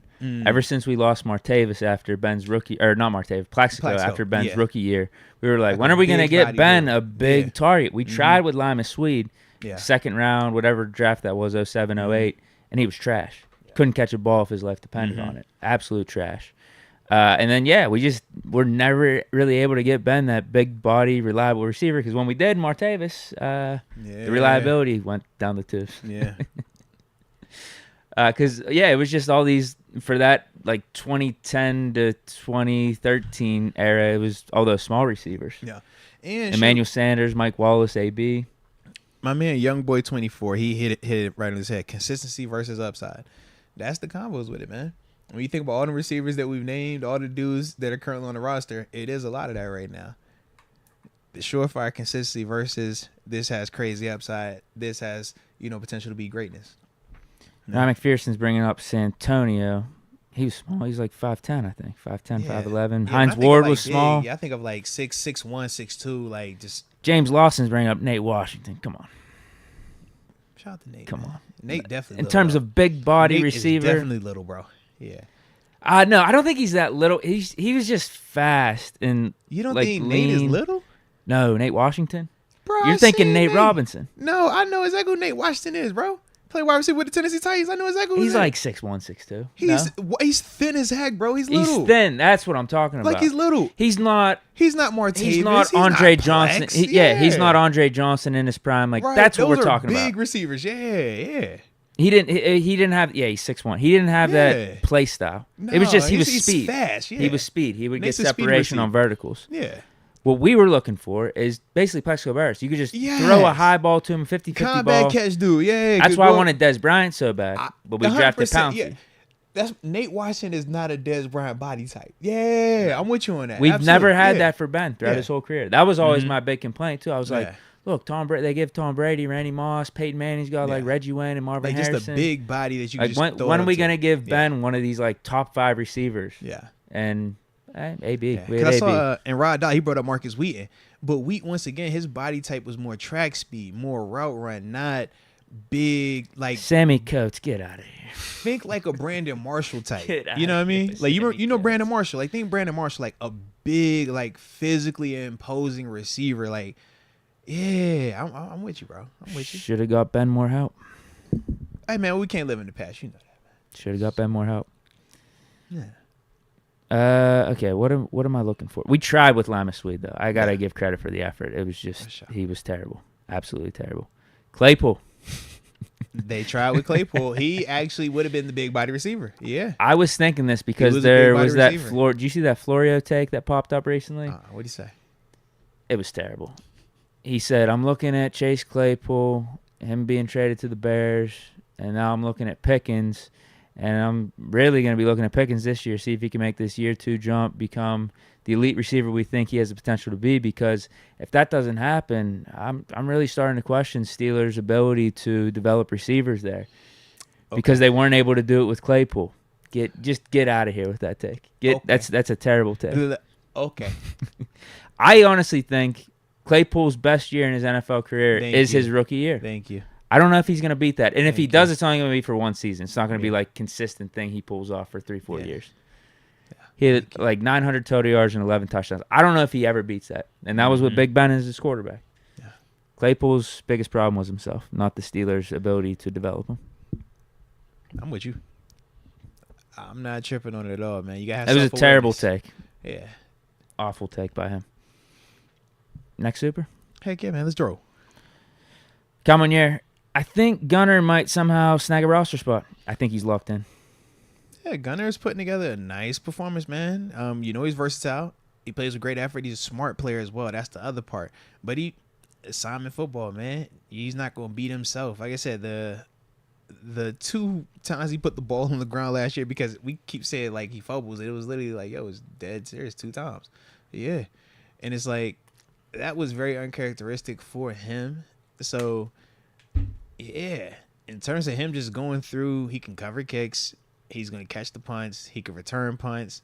He can catch at receiver. He blocks at receiver. He's not big in the sense of I'm going to move you out the way blocking, but he's just aggressive and plays bigger than his size in the blocking. And even last year we would talk about how they would utilize him at times for running plays to come out there and be one of the blockers to seal the edge or to cut off safeties and stuff like that. So that has not changed. So I'm with you, Deke, in terms of Gunner being strong, I think he's locked in. Yeah, I would say I feel. Heard too many glowing reports from Kenny on Gunner too. Yeah, outside of him getting hurt, I'm like, Gunner, you just keep doing what you're doing, bro. You gonna be fine, man. Yeah.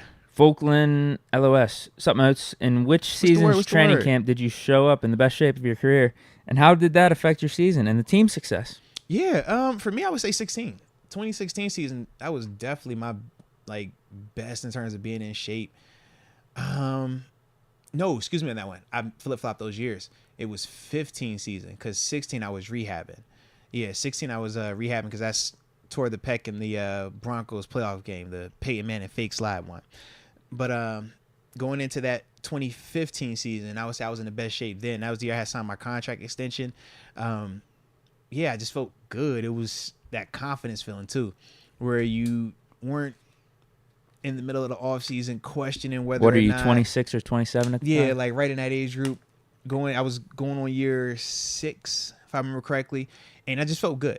I didn't have to feel like, man, are they going to draft somebody that's going to take my spot? I looked at like whoever they drafting, they coming to help.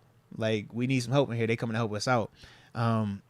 So I remember, having a great off-season training. Remember, every year I would go out to California, but that was like peak California time for me, man. I was in my last little like week and a half before I would come back out here, running with my brother-in-law. Then sand dunes, bro, it gets vicious. Some people seeing clips like Marshawn running his Timbs out there, like that's the type of vibe you be on, bro. But yeah, I remember coming back. What does the sand do?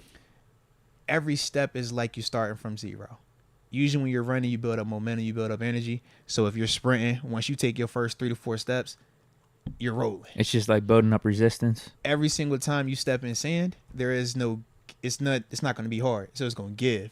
So you have to re-drive every single time. Whereas like if I started running right now, my first 3 steps are going pop, pop, pop. After that, you float. Do, do, do, do, do, do, do. And then you get to your cruise speed. Then you just kind of ease on off of it. With sand, there is never anything where you get the cruise and it's always do, do. And then it's uphill. And them joints is like vicious. Yeah, that was probably the only time in my life where I'm like, bro, I hate working out to the extent like I want to fight everybody out here.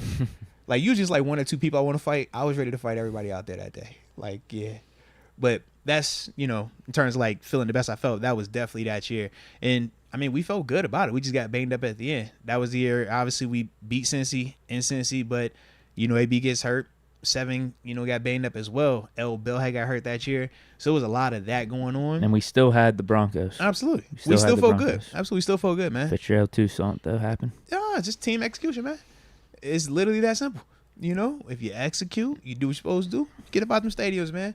But you're not going to win in postseasons making mistakes. And that's in all 3 phases. But that's also why when you hear me talk, I'm real particular about some of that stuff. It almost comes off as anal at times. And it doesn't always matter in the preseason. It doesn't always matter in the regular season.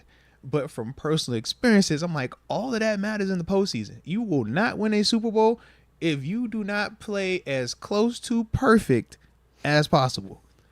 End of discussion.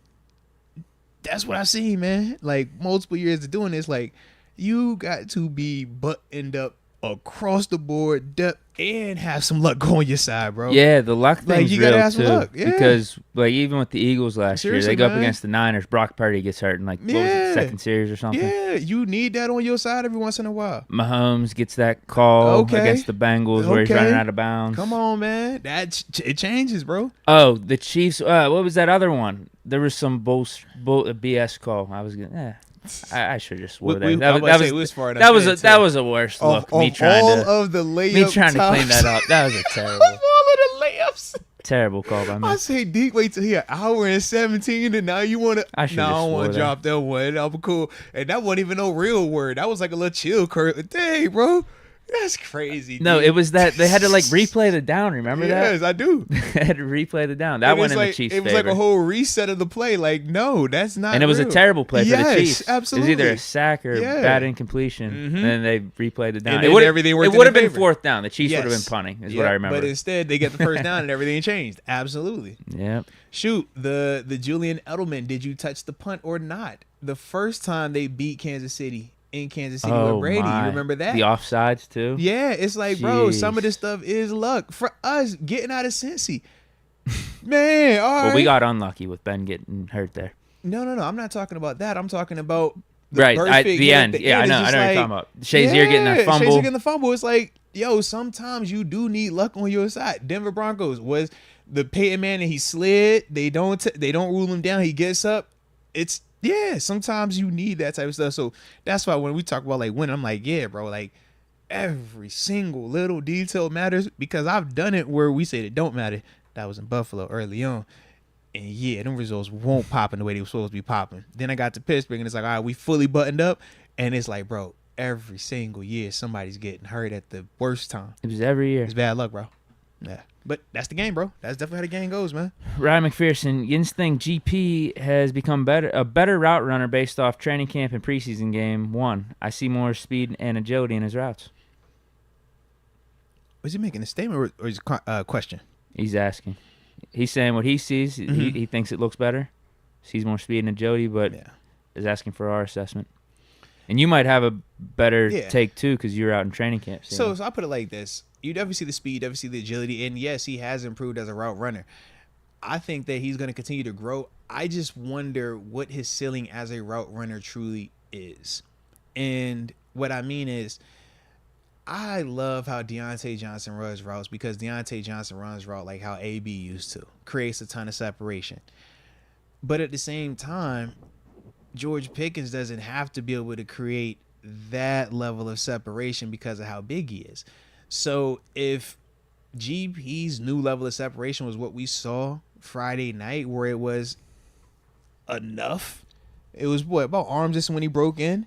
Yeah. I'm like, man, with him having the catch radius that he has, if that's all it's going to take, great. You just got to make sure that you're elite with your catching, right? Like DeAndre Hopkins, we talked about him. He creates separation, but it is still a different style of separation. But his catch radius is so awesome that you make up for it that way. So for Pickens, everybody's going to how to position your body against the DB, absolutely. Box out and stuff like Everybody has some form of limitation. I know everybody wants to say we all perfect, everybody's perfect because that's our favorite player and things like that. But everybody has some type of shortcoming, some type of deficiency with their game. It's all about how you master that thing. So for him, we know he can go get that thing. He got strong hands, crazy focus, and hand-eye coordination. So for him, if all he needs to do is create this much separation, and because Kenny is improving as well, he's more comfortable throwing that ball in that tight window. If that's what it is, then great. But we just know that that's the pro and con to that style of play right now from him. I do think he's improved, though. I definitely do. But to me, I'm just like, where can you go from there? Because that was still a little bit tighter. It was NFL open though, which is what you need. If you can give me NFL open, I got NFL quarterback throwing the ball, that is fine. It just can't be my quarterback doesn't feel comfortable throwing because he sees that defender on you. That's what we don't want to deal with, because now I do need more separation from him. But if Kenny's comfortable putting that ball where he put it at and Pickens is going to consistently do what he did, nah, you're good. You're good. You're fine with that. That's what Deontay's for. Right, I was going to say, that's what Deontay's for. For Absolutely. The team, I don't know how much better Pickens really needs to get as a route runner, because we already have separation guys. Yeah. With Deontay, even Allen Robinson in the slot, Calvin Austin. Mm-hmm. But for himself to try to reach becoming the best receiver in the world like he says he is. We named Justin Jefferson. Yeah, improve the route running even more. Like keep working at it and see what it could become. Yeah, because like we watched Justin Jefferson, and this dude's like noticeably away from him when he's catching passes. Even when Kirk, you got to wait for Kirk. Like, come on, Kirk. Even when it's that, it's still noticeable separation. Jamar Chase gets good separation too. Noticeable separation. That to me is the big difference when we're talking Pickens versus those guys just yet. But that's the part we're going to see with Pickens. I think Hopkins was able to in his prime as well, right? Early on, absolutely. Yeah, absolutely. It's now like he's older now. Right. But the one part of his game that's continued to age is his catch radius. So even though he's slowed down in terms of creating the crazy separation, he can offset it by, I can go get it. But now it becomes more prevalent on the quarterback willing to put it over there for him. Right. AB, able to create separation. Right. But also could go up and get it. Yeah. And when you have that perfect combo, that's how you get the top 5 receivers. Yep. Diggs, top 5 receiver, because they could do both. Pickens is definitely talented enough to do that, but that is the difference. Can he just link up with Deontay in the offseason? Seriously, bro? I'm with you, man. Because that's the difference, Isn't man. Deontay getting trained by the dude named the Route God or something? Yeah, something like that. All these dudes got a cool name, man. All I know is wherever Deontay is getting work at, if I'm trying to be a better route runner, I'm following Deontay. When everybody was trying to get stronger, who did we go to see? We didn't go to find Landry. We went to Debo. We said, yo, Debo, what we got? What we got to do, man? Coach us up. I don't have all the answers, but we're going to show you where to go. If this guy's the best at that one thing and I got access to him, I'm going over there, bro. So, Calmonier, Deke, sign me up for the league. How you like 24? All right, I put your name on. And Madden 24, I've only played it twice thus far, and not bad. Yeah. Some early glitches that'll piss anyone off, like a slant stopping in the middle of the field. It's absolutely ridiculous. But hopefully they patch that up. I thought it was good. I like the gameplay better than Madden 23. It's just going to be interesting with Ultimate Team and how EA handles that this year, because I thought they really dropped the ball in 23. Mm-hmm. But I mean, if you're just playing franchise, if you're just playing head-to-head, you're doing play now or whatnot, feels like a better game than last year. It's just Ultimate Team gets so stupid with the abilities and like literally there were people in the chat last year when I'm playing Madden 23. They are telling me not to switch on to the defender to try to pick off the ball because if you do that, you will hurt the dude's ability to just knock it out. What? It's like, oh, don't do any, like, don't play the video game, essentially. Let the computer be the computer. do Oh, it. my gosh. Exactly. I'm cool on that's that. Yeah. That's how prevalent and how overpowered abilities were last year. That's not cool, bro. It wasn't. Yeah. No, it wasn't. And everyone had every ability. Everyone was 99 overall. That's not cool. It was bad. Excuse me. Shane Swag, big fan since the Jets. I think he's just saying big fan of the show. Mm-hmm. Since the Jets signed Dalvin, does Izzy get cut from the Jets? I hope so. Man, we definitely hope so. Bring him over here, man. We ain't tripping on that at all. Definitely bring him over here. I was thinking about this last night because I brought this up yesterday. Yeah, remember? I was like, I don't know where Abanikanda is going to fit on the Jets roster now with Dalvin Cook being there. I would love to bring him in. And we were just coming off the conversation with Valladay, and I was like, he's probably already fourth on the depth chart. It's like, I already know where he's going, bro. Abanikanda? Mm-hmm. What do you mean? He's not going to the Bills. He wants to get back with his quarterback. College. Oh, he got more teammates in Buffalo. Hear me out. All I'm saying, though, is if we sign him, I think McFarland is in trouble. McFarland come to Buffalo, too. We ain't tripping.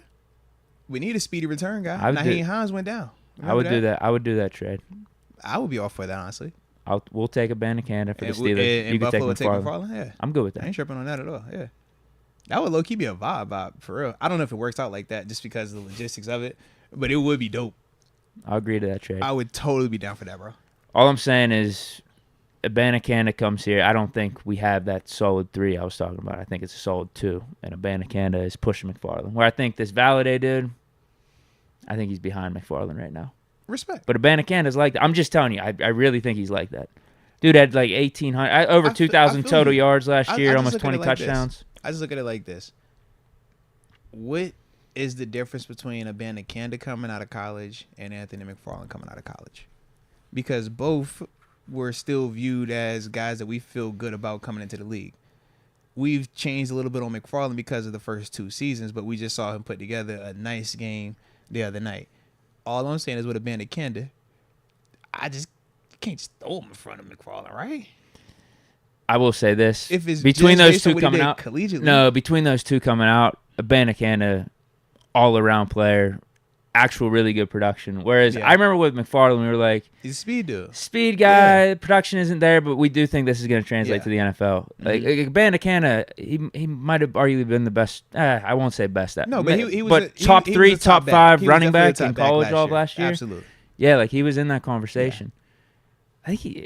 I know he had 1,800 rushing yards. I wonder what it was with the receiving. Probably over 2,000 total yards, and I think he had 18 rushing touchdowns, maybe 20 total touchdowns. Bro. He definitely was cooking. Yeah, he's legit. But then he ran that crazy ass time at the 40 at the combine, where it was like 4.3 or something. I wasn't even expecting that. But that's what changed it, because it's like not only do we know he's a dope back with good size, but now he also has breakaway speed. I just can't believe he went. Well, it's the running back market. I was gonna say he went in like the 4th or 5th round, but he's a stud. I'm telling you. That's why I asked, because like he went. McFarland was 4th for us. I thought Abanikanda was in the 4th as well. Yeah, Jets got a steal by getting him, but I don't even think they know what they have on their roster. Well, yeah, if they go ahead and let him out there, we keeping that. We'll keep him in real New York. We'll bring him in real New York. I'll do that trade though. If he gets cut and somehow the Bills get priority on the waivers and they're able to pick up Abanikanda, if I'm on Marcon, I'll call the Bills up. Yeah. I'll give you McFarland, give me Abanikanda. Yeah. I'll do that trade. I'm down for it, bro. I ain't tripping at all. I'll do that. All right, we got R. Barley 18. Hope all is well. You all kept talking about single-digit numbers. Carl Joseph wore one as well. It was 3 or 5. I can't remember. He is right. I think didn't he wear 8? He wore after 8, Ingram left. Yeah, I think he wore 8. But was that because he was an in-season? It was in-season. Yeah, it was an in-season vibe, so I wasn't sure. Maybe it was that same year, though. Yeah, but he was later on in that year. Yeah. He's right, though. There was another player outside of Ingram wearing a single digit. It was Joseph, because whenever we drafted Pickett, and then that's when you switched it. Yeah. Maybe it was after we drafted Pickett. He got the 8. Carl Joseph had to go whatever number he was last year, that we decided no more single digits to position players. That might have been it. Brandon Keene. Isn't Adams slotted at DT1 on the depth chart?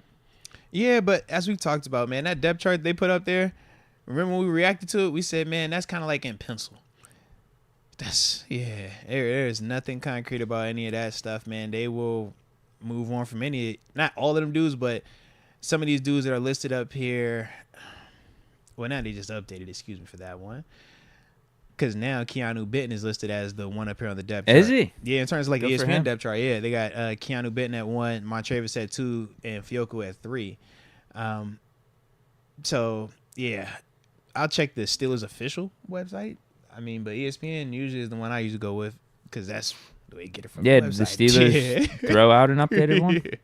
So I'm going to check real quick. Let me see. I know they put one out a few weeks ago. Yeah. Oh, they do? So it is No. every week? I don't know. Because it's the preseason, I don't know if they did a specific one for the preseason, but ESPN's, that's typically where they get all their info from, directly from the team. Okay. Yeah. Because that's where we get like the practice reports of who's out there, who's not and stuff. So let's see real quick if they have updated the... I'm good with Keanu Benton being DT1. All right, so now on the team's website, they haven't changed anything. Keanu's still at 3rd. So just, yeah. So ESPN just taking some liberties. Yeah, but ESPN also has like Chandon Sullivan and Elijah Riley starting as the nickels. They got the Steelers have Chandon Sullivan, Pat P, and Levi Wallace as their starters, with Pierre Porter and Elijah as the backups. But then, like I said on the ESPN one, they had Pat P and Joey out there with Levi backing up. Yeah. But long story short, preseason depth chart, grain of salt. Until we get to that going into week 1, that's the depth chart that'll tell you the 100% truth. Or actually, no, I'll tell you about 97% of the truth. That one that's going to drop going into, we open up on Sunday, that Monday's depth chart that they're going to drop, or that Sunday leading up to that one that they drop, that's going to be the one that will have a lot more onus on it. You know what I mean? And it'll definitely hold a lot more weight. But yeah, the one right now is just not. It's fluid. It's very fluid. Yeah. Hannibal 090, peace and blessings, Deke and Moats. Hey, man, likewise to you, the baby. Starting O-line play special teams as well, or does another group of O-linemen play on special teams? So everybody but the center will play on field goal protection. You'll typically have like some of your backups on kickoff return. They've changed the formation of it again, though, so I'm not even sure how many of those big offensive linemen are even on that now. But they do use everybody but the snapper on field goal protection, because obviously you sub in the long snapper, Christian Kuntz, and it's a different mechanics, long snapping versus shotgun or under center snapping. So they do sub that out. But yeah, the rest of the dudes stay out there. On occasion, if there was like I know in the past, we kept all of it, because I was about to say Ramon and DeCastro, but no, they kept both of them dudes out there. Al, Beach, Gilbert, all those dudes played out there. And then you'll bring in your tight ends, and then usually are 5-tech D tackles or 5-tech D ends. Cam Hayward, Stephon Tuitt, Larry O. Those are like your wings or like added protection. Okay. I was one of the backups. I was like 5th on the depth chart though, Deke. They did not want me blocking nobody on the wing on field goal protection. Usually you want them dudes like 6'5" or taller. Long arms. I'm a little shorter than 6'5", Deke. So yeah. But I knew the technique though. You got to step inside, stab the inside hand, but you got to overlap with your tight end, all right? Because y'all hands are blocking the gap together, not your body. Hand here, and I protect here, but it's pop, pop. All right? This step here, because you got to protect the nearest to the ball, you just need to get a shoulder pad. I don't need to get all you, just shoulder pad, just throw you off a little bit, because that's them little fast dudes come off the edge. Right. Pop. That's the technique, bro. Learn something new every day. See, man, I'm just trying to help you out, man. It's a good question. Yeah. I thought it was fire too, bro. Yeah. Q. Moats, we talk a little special team. Your Mount Rushmore of edge rushers. Oh, man. I actually don't know. You talking all time? Yeah. Like I'm assuming. all NFL? Yeah, I'm assuming, right? I don't have a particular Mount Rushmore off the top of my head. I've actually never thought about it. But, yeah, that's tough. You throwing Kevin Green in there? I mean, he's in the conversation. Charles Haley, he's in there. I love Julius Peppers.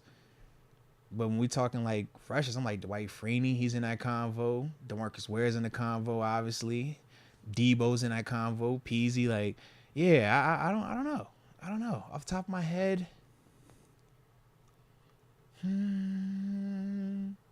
Let's see.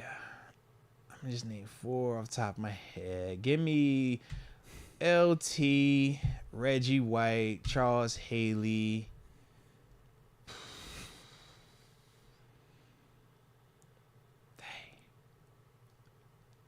Bump that and give me P, cause that's my dude. I love 5'5". That's my dude. Beasy. I love 5'5", bro.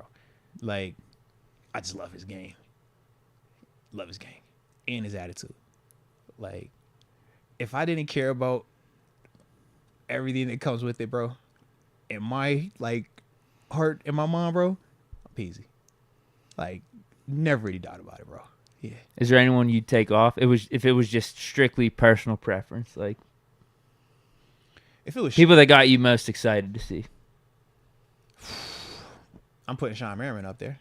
Like, I love Lights Out, bro. But you gotta think that's my generation. So Peasy and Lights. And Peasy he had that with peak. the kick. Yeah. Lights with, man, come on, bro. And then Debo, like, that was, yeah. And Clay Matthews, the one that was over in Green Bay. Yeah. Like, yeah. Like, they're my dudes. Yeah, I feel like another underrated dude was Simeon Rice. You see me wear the half sleeves?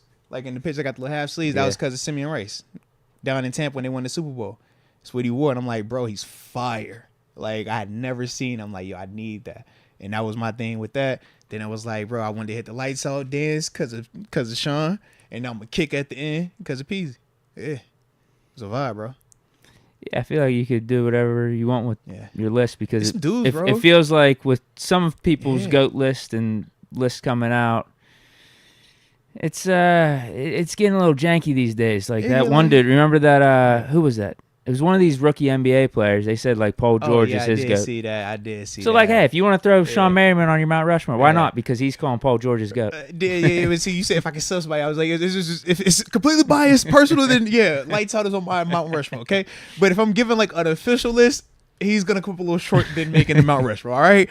That you see me say Reggie, you hear me say LT, you see where I went. I'm like, yo, if we're doing that, then I gotta go there. You know, I love John Randall. You know what I'm saying? My 6 and under crew, like that's another one of them names potentially. You know? Yeah. So hey, man, dude, it's so many pastors that have done this thing, man. So many different styles of it. Like just talking Carolina between Kevin Green and Julius Peppers, like love both of their games, but very different in terms of how they would do it. Right. Yeah. Joey Weaver, besides week 1, which game are you most excited to watch? I was talking about this on Twitch the other day. Those Thursday night games are going to be fun. Yeah. Thursday night home games, Patriots and Titans. Yeah. I'm not saying that's those are the games I'm most excited about, but I think those are going to be underrated games. Let me see. It's got to be that Bengals home one. Late November is going to be good. I think that's around Thanksgiving. 4:32, yeah. That's the Christmas one. They come here, the 23rd. Oh, the Christmas one. Yeah, we're away Thanksgiving. Yeah. Ooh. Oh yeah, that one. I'd probably say that one. Definitely, that's the 23rd, right? I'd go that one. Ooh, Browns Monday night, week 2. I'm a primetime dude, bro. I need a primetime one. Away game would be that Vegas week 3 for sure. Sunday Night Football. I just hate the fact that I don't have a Monday night at the casa. I need one at the crib. Like, can I get this? And it's nothing flexible later on at the crib like that. Because since he being 4:30, I'm like, that's already late night. Well, you got the Browns week 2. Monday night. No. I want a late night though. I want like later in the season late night too. Yeah, you know, like the October, November, like that vibe. You know how we usually get. Let's say. But we got Thursday nighters. That's my only thing. That December 23rd might get flexed. Yeah, it's a Saturday though. It's still a hit though. I just wanted it at night. Oh wait, it's already a Saturday. Yeah, it's a Saturday 4:30. Probably won't. So it's already gonna be something behind it. Because that'll probably be the only game on at that time slot. Yeah, there'll probably be a Saturday 1 o'clock, Saturday 4:30, and Saturday late. One. Yeah, that's my only thing. I think that'd be my pick. I'm gonna go New England. The Thursday night. Yeah, I go December New England because it's late and it's at night and it's at home. Yeah, and it's New England. Can never that get enough of 4:30 tapping on December 23rd is gonna hit like a night game though. That's That's gonna be dark at that like point. It doesn't feel like it. Yeah.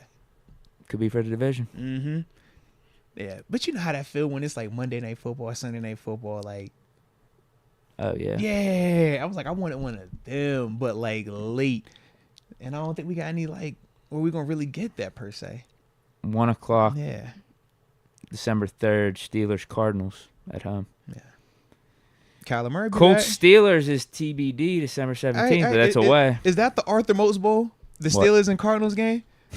If my son tells me he wants the Kyler Murray jersey, I'm gonna uppercut him, bro. Okay? I'm just throwing it out there right now, man.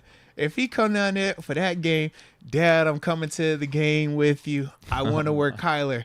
Son, close your eyes. I'm gonna bop you. What if he wants quick. the James Conner Cardinals? All right, that's different. That's different. All right, we rock with Connor. Connor's the homie. He can have one of them. Connor's a good dude too. So I like Connor. Cardinals don't have much else out there. Nah, not a lot, bro. Yeah. I was gonna say get him a Hopkins. He's not there anymore. Nah. He's with the Titans. Yeah. J.J. Watt's not there. No. Pat P's not there. No. Buddha. I guess you get if he wants that jersey. Yeah. He might not be there. He might not be there. Yeah. He might not be there. Isaiah Simmons. He might not be there. Yeah. Chandler Jones, he gone. Yeah. They're gonna be really bad Beach, this year. Beach still out there. Cardinals are gonna be really bad. He get a this year. Kelvin Beachum jersey. Beach out there. It's the homie. Good dude. We got a question directed at you. Uh-oh. Sean McCartney. I'm nervous when they say directed at me. God dang, Deke. He Why you not says, say it like that? Who are you rooting for? 8-11 at 6:30 p.m. Moats. 8-11 at 6. 8-11. Well, he corrects it later and Oh, says 8-11. 8:19. Oh, he's talking about this weekend. Who am August I rooting 19th. for? Man, listen, it's a preseason game. I'm just rooting for everybody to be healthy. Okay? That's what everybody be healthy. We can accept that for a preseason game, I Yep, guess. That's what everybody be healthy. That's it, man. I guess we That's can it. accept that. That's it. I don't want no problems. I guess we can accept that. It's a preseason game. Yo. That's what you want. You just want to get out of it healthy. 8-2A style. Mike T said GP just learning because GA or Georgia didn't use him or really teach him a lot because they ran the ball more times than not. So he's still got plenty to learn. It kind of makes sense. I can see that. I can definitely understand that. And he was injured too. Yeah. He was injured for basically a full year. Yeah, he didn't have like that many yards. No, I remember back that. at Yeah. Georgia. He I was think hurt, it was less than 1,000. Yeah, he only played the last couple games. Yeah. I think it was just like the playoff time frame. Yeah. Yeah. For that second last year. year. Yeah. Whatever his last year of eligibility Mhm. was. But I think what that showed though was he definitely had that dog in him. I don't hate that either. Yeah, there's no reason to come back and play for those games if you're going for the draft. Yeah. You got to worry about the injuries and stuff like that coming off of an ACL. Like that's a little touch and go. I agree. He was like, I just want to play. Because I we agree. asked him about it. I can't remember what his answer was. Yeah. He's just like, I wanna didn't play, even think about that. Yeah, I was want to be playing. there for my team. I want to Absolutely. win. Want to win a championship. Yeah. So it was like, all right, this dude's got the right mentality. Yeah. Juby 28. Although that probably did help his draft stock. The big catch. Yeah, he had the big That catch was in the the national one, championship game, or just being out there and playing. That shows you got the right stuff. Yeah. You're built right. You got your heart in the right place. Too. Exactly. Yeah. Yeah, that's what I mean. But I guess, the risk of re-injuring or doing something like that, I could see why people wouldn't have played. But Pickens is that guy. Juby 28, where's the best place to park for games, or should I just Uber? Seems like I do something different every time and can't make up my mind for San Fran. It's a great question. Let me know what the best answer is. I'm trying to figure that out too. Where would you say? I park in like $40 lots, like around, not lots, actually garages. They're where the main lots are, like the gold lots and stuff like that. $40 if I drive down. I think if you get to the casino early enough, Because you can it'd be valet in free. the casino there, yeah. If it's within It's like a certain amount of- 3.5 yeah. hours of kickoff, you got to pay $60. But if you're Oh. before that, so if it's a 1 o'clock game, you get down there at like 8 a.m., it'd be free parking at the casino. If you want to go that route. You gonna be He partying said and he's tailgating and well. pre-gaming Yeah, I don't know anyways, what right? his deal Yeah. is. He's saying, or should I just Uber? He's coming in from out of town, or is he from here? Seeing the Uber makes me feel like he's coming from here. Uber. No. He's out of town. What he's saying is this: best place to park for the game, or should I just Uber? It seems like it might be something different. Yeah, that's what I mean. Is he coming in from out of town? Has he got a hotel or an Airbnb or something? Because if he has a rental car, maybe that's what it is. If you're coming in from out of town, you got a rental, or you're driving in from out of town with a rental, or you just got your whip, but you're like, yo, does it make sense to just Uber to the game versus drive my car and parking at the game? Depending on where you're staying at, if you're staying downtown or like North Shore area, it might make sense to Uber to the game because of how close it is. Whereas if you're a little further out, say you're in Robinson, say you're, up north or by the airport, if you were traveling, then I would say drive because unless you Uber early enough. Yeah, if you Uber early enough, you're fine. But getting out, trying to get an Uber on the way back, yeah, you're better just waiting a couple hours, hanging by the bars, and then call your Uber after once the streets clear up. I'm trying to see if he's confirming. He's coming in from out of town, South Carolina, and he said he got a rental car. Where are you staying? Are you downtown? Yeah, if you're already downtown, you could take the T for free. If you're in the heart of downtown. But you'd have to get on by... Well, it's a 1 o'clock game, so it'll be running the whole day. Oh, yeah, so you're good then, It's not going to be too late or anything. Yeah. That'll definitely take you back in. But if you have an Airbnb that's more out of town, then, you have the decision between driving and Ubering. I'm not seeing any more updates from him. So I'll go to the next Super. I'll keep checking to see what he says. I don't know why. I feel determined to try to help him out the best I can right now. I like your energy, though, bro. I like it. Chris M., how much of JPJ do you think we'll see this Saturday? Got free tickets and ready to see the Bills starters get clamped this week. No, we should see a good amount of JPJ. He didn't play last week, man, and we saw Broderick play, until the 4th? Yeah. Broderick came in, second quarter? He played the whole game after that. That's what I'm saying. He was in the second quarter and played the whole time to the 4th, so I think JP might start and then just play the whole game. Yeah, realistically, it would not surprise me, depending on what they do with Pat P. Yeah, it wouldn't surprise me if they had him out there and had him play the whole time. But he's going to play a good amount of plays. Barring injury or barring, anything that he might be coming into the stadium with, if he's healthy, he's going to be out there playing, man. Yeah. Juby28 says he's over in Oakland. Uber might be the best call. Yeah, if you're down there, you're having a good time and drinking and whatnot, you're definitely not gonna want to drive. I feel like if you local, because he's coming from Oakland, so you're gonna want to have a little fun. Yeah, I mean, it's probably not gonna cost you more than $40 or $60 total for the Uber back and forth. Right? Yeah. Whereas you're gonna. Like I said, after the game, you gotta if you're doing the Uber after the game, then just wait a little bit, wait it out. And he's coming in from out of town. I'm sure he's gonna want to enjoy the rest of the day after it. Although I don't know what he's doing Monday. I'm trying to write up a schedule right now. Hey man, I like your style though, bro. Yeah, I'm saying Uber. I'm saying that's the call. Yeah, Uber it early. I don't hate the Uber, bro. Get the Uber early. Yeah. Get down there. I would Uber. Enjoy the festivities. Get a tailgate going. Parking. You could turn up as much as you want to turn up. You don't have to do the whole it's the second half, let me stop drinking game. No, you could just enjoy yourself, man. So I don't hate that. Maybe he doesn't drink alcohol though. Oh yeah, maybe not. Well, maybe you don't want to worry about driving or sitting in traffic, because that's the other part too, man. If you don't want to sit in traffic, then you don't have to worry about that. Whereas man, if you drove your car up there, I know what the parking situation be like. Yeah, one from Oakland to the stadium.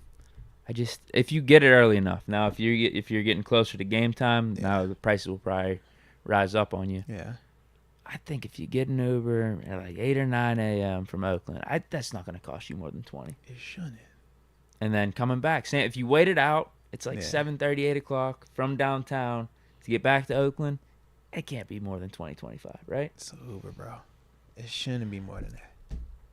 Not Oakland, from Oakland. Oakland to North Shore. That's no more than 10 minutes. Yeah. No more. That's my guess. That's my estimation on it. Yeah. Okay, Richard Arbizo is the next one. Says late, but let's make the Bills beef official. Why you want to be like that, man? It's all love in here. It's peace and tranquility. Where's the one dude that made the forms? The papers? Yeah. The applications. I remember those. Yeah. All you Bills fans we've been seeing, I definitely remember those. Heck yeah. Tito Whitaker says DJ more or less than 6 touchdowns this year. I go more. That's a pretty good line. Yeah, I think he's gonna have a good year. So why not? I got him getting 7. Let's take the over. Yeah. Joey Weaver, I'm going to the Colts game, but the date is TBD. All right. Yeah. I like that. Yeah, it is a TBD one. Hopefully I'm in that thing too. Well, that's out of town. That's out in Indy. Yeah, I ain't gonna be there then. Don't worry about me then. I ain't gonna be there for that one. I might go. I got friends out there. I might.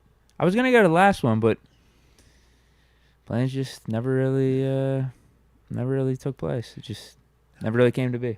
You know what? My friends are boring, man. I told you, I only went to one Pirates game this year. I wanted to go to more, but it's still time. Still can't get that going. They're on the road versus the Yankees now, but they're home this weekend. No, next week. Yeah, should be back soon. So, yeah. R. Barley, just hope he don't want that Kyler Murray sports bra for real. You seen that joint? I did see that GPS tracker. I did see that. Yeah. I'm just happy that now this is becoming more of a thing. When we was wearing them, I had that same catapult bra, sports bra that he had on back in 2010, and I'll never forget my strength coach Dan LeBert, who actually came over to Pittsburgh with us, frying me for putting that thing on for the GPS. But I wore it because I didn't want, before they didn't have the technology where they could just put it in your jersey, so it would feel weird how they would strap it on you at times. So I'm like, bro, I don't want nothing like that. So give me the little bra joint. Yeah, bro. I used to hate it, bro. You put that thing on, you look at it like, bro, why are you standing with your compressions on and your little sports bra, Moats? It's just not a good look. Yeah, man, it looked like that. How the chicks be out there now with the biker pants, the biker shorts. That's what we look like. You be like, bro, just turn around while I'm getting ready for practice, all right? Don't look at me like that. But yeah. You look like you were about to drink a Bud Light. Yeah, it looked bad, bro. I was going to somebody's concert. Yo, are you all right? You're fit. You definitely work out. I like your abs, but why you look like that? You gotta have that outfit on. That was, yeah. At least it matched though. It was black, you know. Yeah, it was showing up. It's not a snap thing either. You can't snap. You really gotta So you put, yeah, bro. It was bad. I'll never forget. Yeah, if it's yo, we gotta wear these. Yeah, to track your workload and stuff like that. I'm like, gotcha. Yeah. That's good. I would say now they make them cool. Now you get little small little GPS and stuff. Put it in your shoulder pads and the jerseys. Real cool. Yeah. But Kyler still elected to go route. Kyler decided to go that route. You don't have to wear that one anymore. Wow. Yeah. In Pittsburgh, bro, you can see them in the back of their jerseys. It sits right where the nameplate is. Yeah, they're all back there now.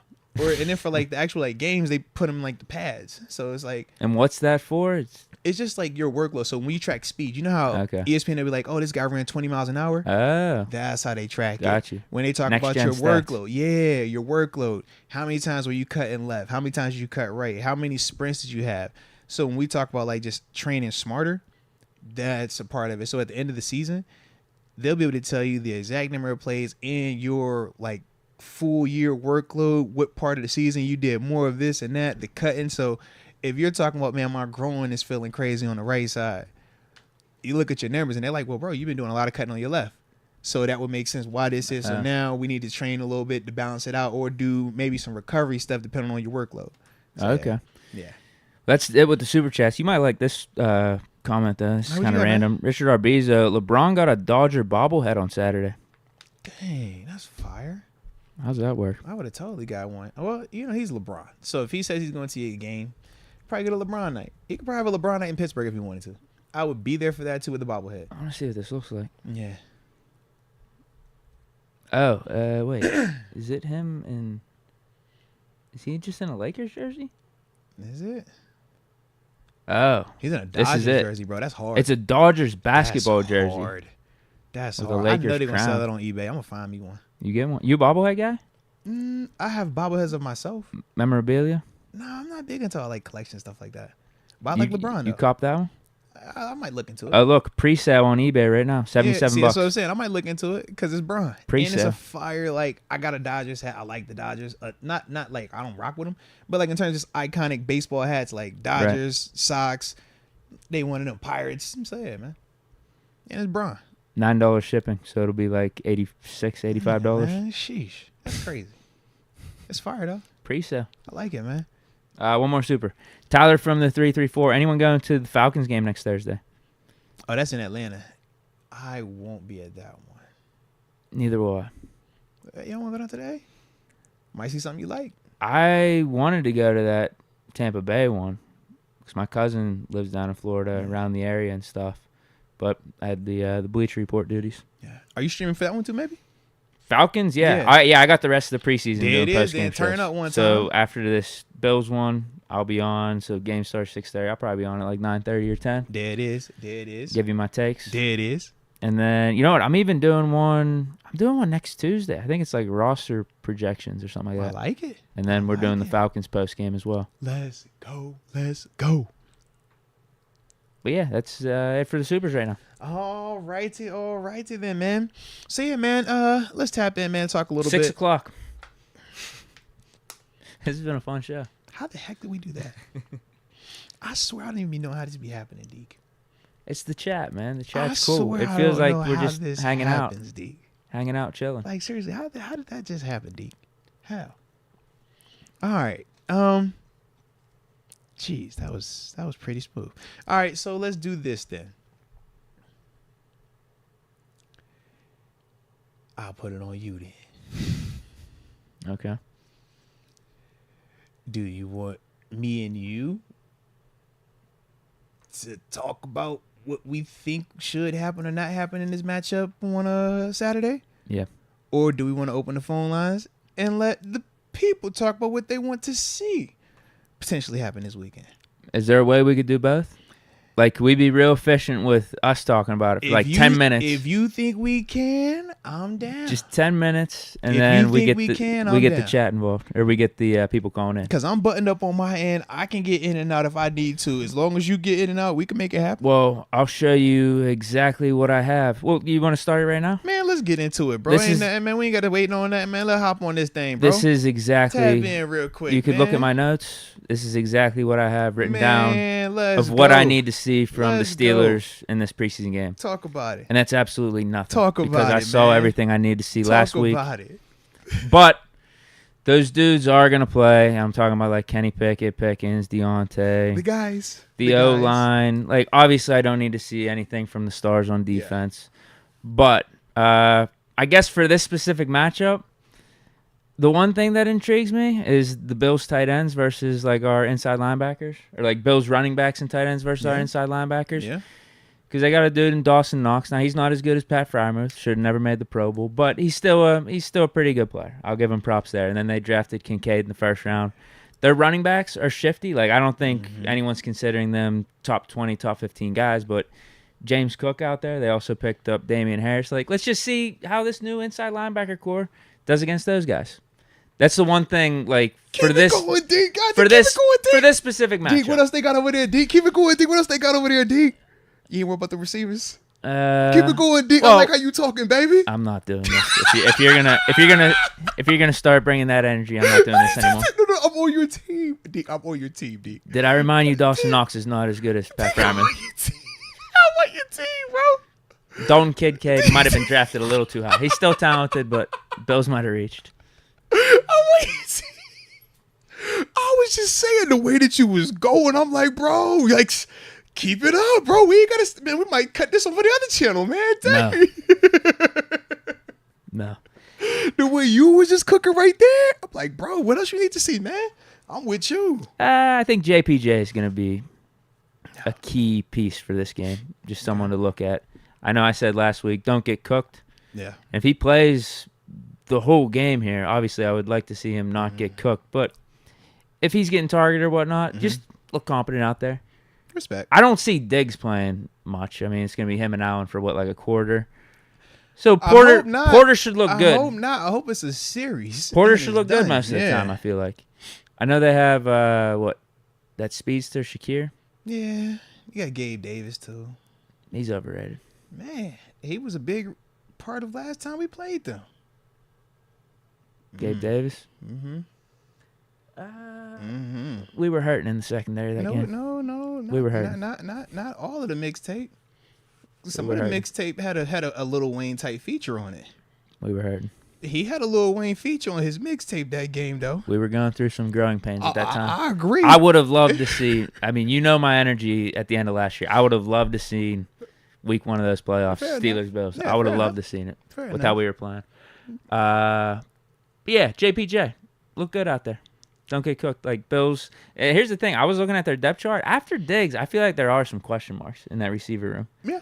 Like Shakir, he is the speedy guy. He's like their version of Calvin Austin Correct. in a way, right? They drafted Hunter. Then Gabe Davis hasn't really lived up to the hype. Mm-hmm. So I think Porter should look good. If Diggs sits out after that first quarter, I think Porter should look fine out there. Like I said, Justin Hunter, or excuse me, yeah, he's up there. Then you have Keyshawn Johnson. He was another dude that played really well for them last week. So yeah, it'll be some interesting matchups. We'll see though. We'll see. But I like your energy though. I like where you at. And then again, I don't need to see more from the offense in general, like the first teamers, Kenny Pickett, Pickens, Deontay, Najee. I've seen enough. I'm fine, but just keep the momentum going from last week. Then give us a touchdown drive, give us some moving of the ball, points on the board, and multiple times, whether it's field goals, touchdowns, whatever. Just look good. And I'm tripping too. Receivers, I said Justin Hunter. That was the homie that was with us here from the 757 from Tennessee. Justin Shorter is the one that they just drafted this year, but they also picked up Trent Sherfield from the Dolphins. He was down there last year. He's out in AZ initially, so he's up there to another speed. You know what? I'll throw another matchup or name out there, Broderick Jones, because he might be going up against some talent. Yeah. I know that's what Bills have decent talent at their edge rushers with Von Miller, Leonard Floyd, Greg Russo. Yeah.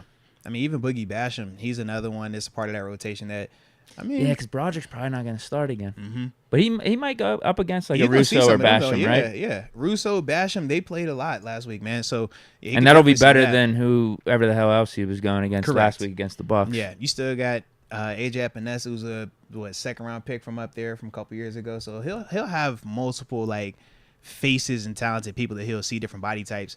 But for me, or I didn't mean to cut you off. I think I'm good. No, I think I'm good. You for good? Sure. For me, man, I didn't have a lot I needed to see, man. But I did have a couple of matchups that I was looking at. Right, when we talk the inside backers, specifically Cole and Quan Alexander, I just want to see them versus James Cook. A little bit different style of back than what they're facing last week in terms of his size and speed, and he's just a better. And you were saying he's been looking good, right? Yes, absolutely. Extremely optimistic about what he brings to that offense up there. So for me, I want to see what that looks like in terms of Quan and Cole handling just a more productive player, more talented player. JPJ, because I was like with Pat P, I want to see some of it, but I don't need to see a lot of it. Not even tripping on Diggs, because I was like, I don't know how much Diggs we get.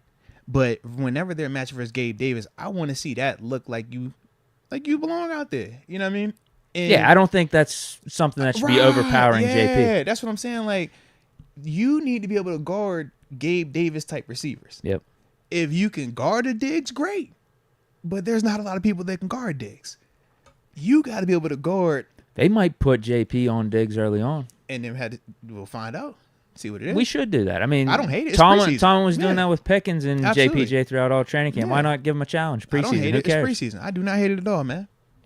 And that'll probably get Diggs out a little quicker too, man. So we definitely ain't tripping, bro. Come on, dude. All right, I'm messing. That's your boy. That's your boy. You know it's all over. That's your boy too. I was thinking we get him out early because it's 3-0. It's 3-0. He's gonna lock him up, and then you know what I mean. Yeah, come on, bro. You obviously was gonna score him right away. Stop. See where your energy at, man. You was talking with me. That was you this time, man. That was you. Hey. But like I said, I do want to see that element. Next up, Dan Moore and Broderick Jones versus Gregory Russo, because regardless of Von playing, I do feel like Von's not gonna play. Von's still pup right now, so he's still working his way back. Greg will be out there. Greg will see Dan, and Greg probably will get enough reps to see Broderick. I want to see how both of them dudes handle him. He's a good pass rusher, but he is not Alex Highsmith. He is not completely polished. He has some growth still. You know what I mean? And that's the part I want to see. Like a little bit better athlete, more competition, a little bit more proven than what they were seeing last week. He had 7.5 sacks last year. Let me just see what you look like versus that, because I know that's an NFL caliber dude over there. The Boogie Basham type, that'd be interesting last week because of how Chooks looked versus the speed from the young cat Darby, because Boogie's game is actually similar to Darby's game in terms of that athletic. Squatty, power, athletic, but bursty. You know what I mean? So That's the part where it's like for Chooks, let me just see what that looks like. Can you still handle that? But I'm not tripping on Chooks. I really want to see Dan and Broderick versus Gregory Rousseau. And then from there, man, GP. Anything on Kendrick? Chill, bro. I'm good on Kendrick right now. I was GP. I was going to GP. You want to see him Monster Davis? He probably won't get Trey because Trey's gonna mainly go with DJ. That's how they did it before. I think that GP gets Elam, Kyrie Elam. Oh, that's a good little SEC matchup. It should be, absolutely. But this is one where realistically GP should win. Kyrie is nice. He's growing. But we think GP is a star. A good player versus a star. That's kind of how I look at those two right now, just based on what we've seen from Pickens. It's not a shot at Elam. You know, I'm rocking with Elam. But I want to see GP build the same way we watch him go up there on Peasy and go crazy. Same way we didn't see him make some catches on Pat P. Elam is in that same class. So you should be able to do that same type of stuff to him that you've been doing to our dudes in practice. I want to see that. And then your boy, man, KP, since I know I'm getting Poyer and Hyde, just be clean. It's just going to be slight work for KP8. And that's all fine. Just be clean, though. That's yeah, all. it's going to keep the Just momentum going. That's what I'm saying. Yeah, just keep just be what clean, we man. saw from last Yeah. week with this offense. Just keep it going. Absolutely. Look good out there. Because last week we know you didn't get the best of the Bucs, right? In terms of all their dudes, Winfield and company. Cool. All right. Well, this week you got the dudes out there. Still look the part. We know that those dudes over there are coming back from injuries. One dude missed a lot of time. One dude's been bumped up. Cool. They going to be out there. They playing. Look the part versus them as well. We know those are 2 top 5 safeties or 2 top 10 safeties in this league. And when you talk in tandems, arguably the best tandem in the league based on what they've been doing. Just go out there and continue to be you. Don't get squeamish. Don't get now you want to be pumping. You don't want to go test the middle of the field. Don't give me that. Still be you, but protect the ball. Mm-hmm. Yeah. And then after that, man, my last one was Spencer Anderson. But not Spencer Anderson at tackle. You want him at center? He was taking reps at center today, Deke. Good. He was taking reps at center, Deke.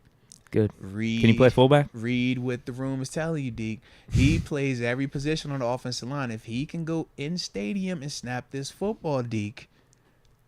All right. You picking up what I'm putting down, Deke. If he can go in this stadium What about and show fullback, that, though? if he can go in this here We need some stadium, fullback no, action. we will not need a fullback. If he can go in here and show that he can play center is what I'm trying to tell you, Deke. All right. We're going to see what Spencer Anderson got to bring to the table. Because Spencer has shown That's a good call. that he could play multiple spots already. And we saw him even play well in the game last week.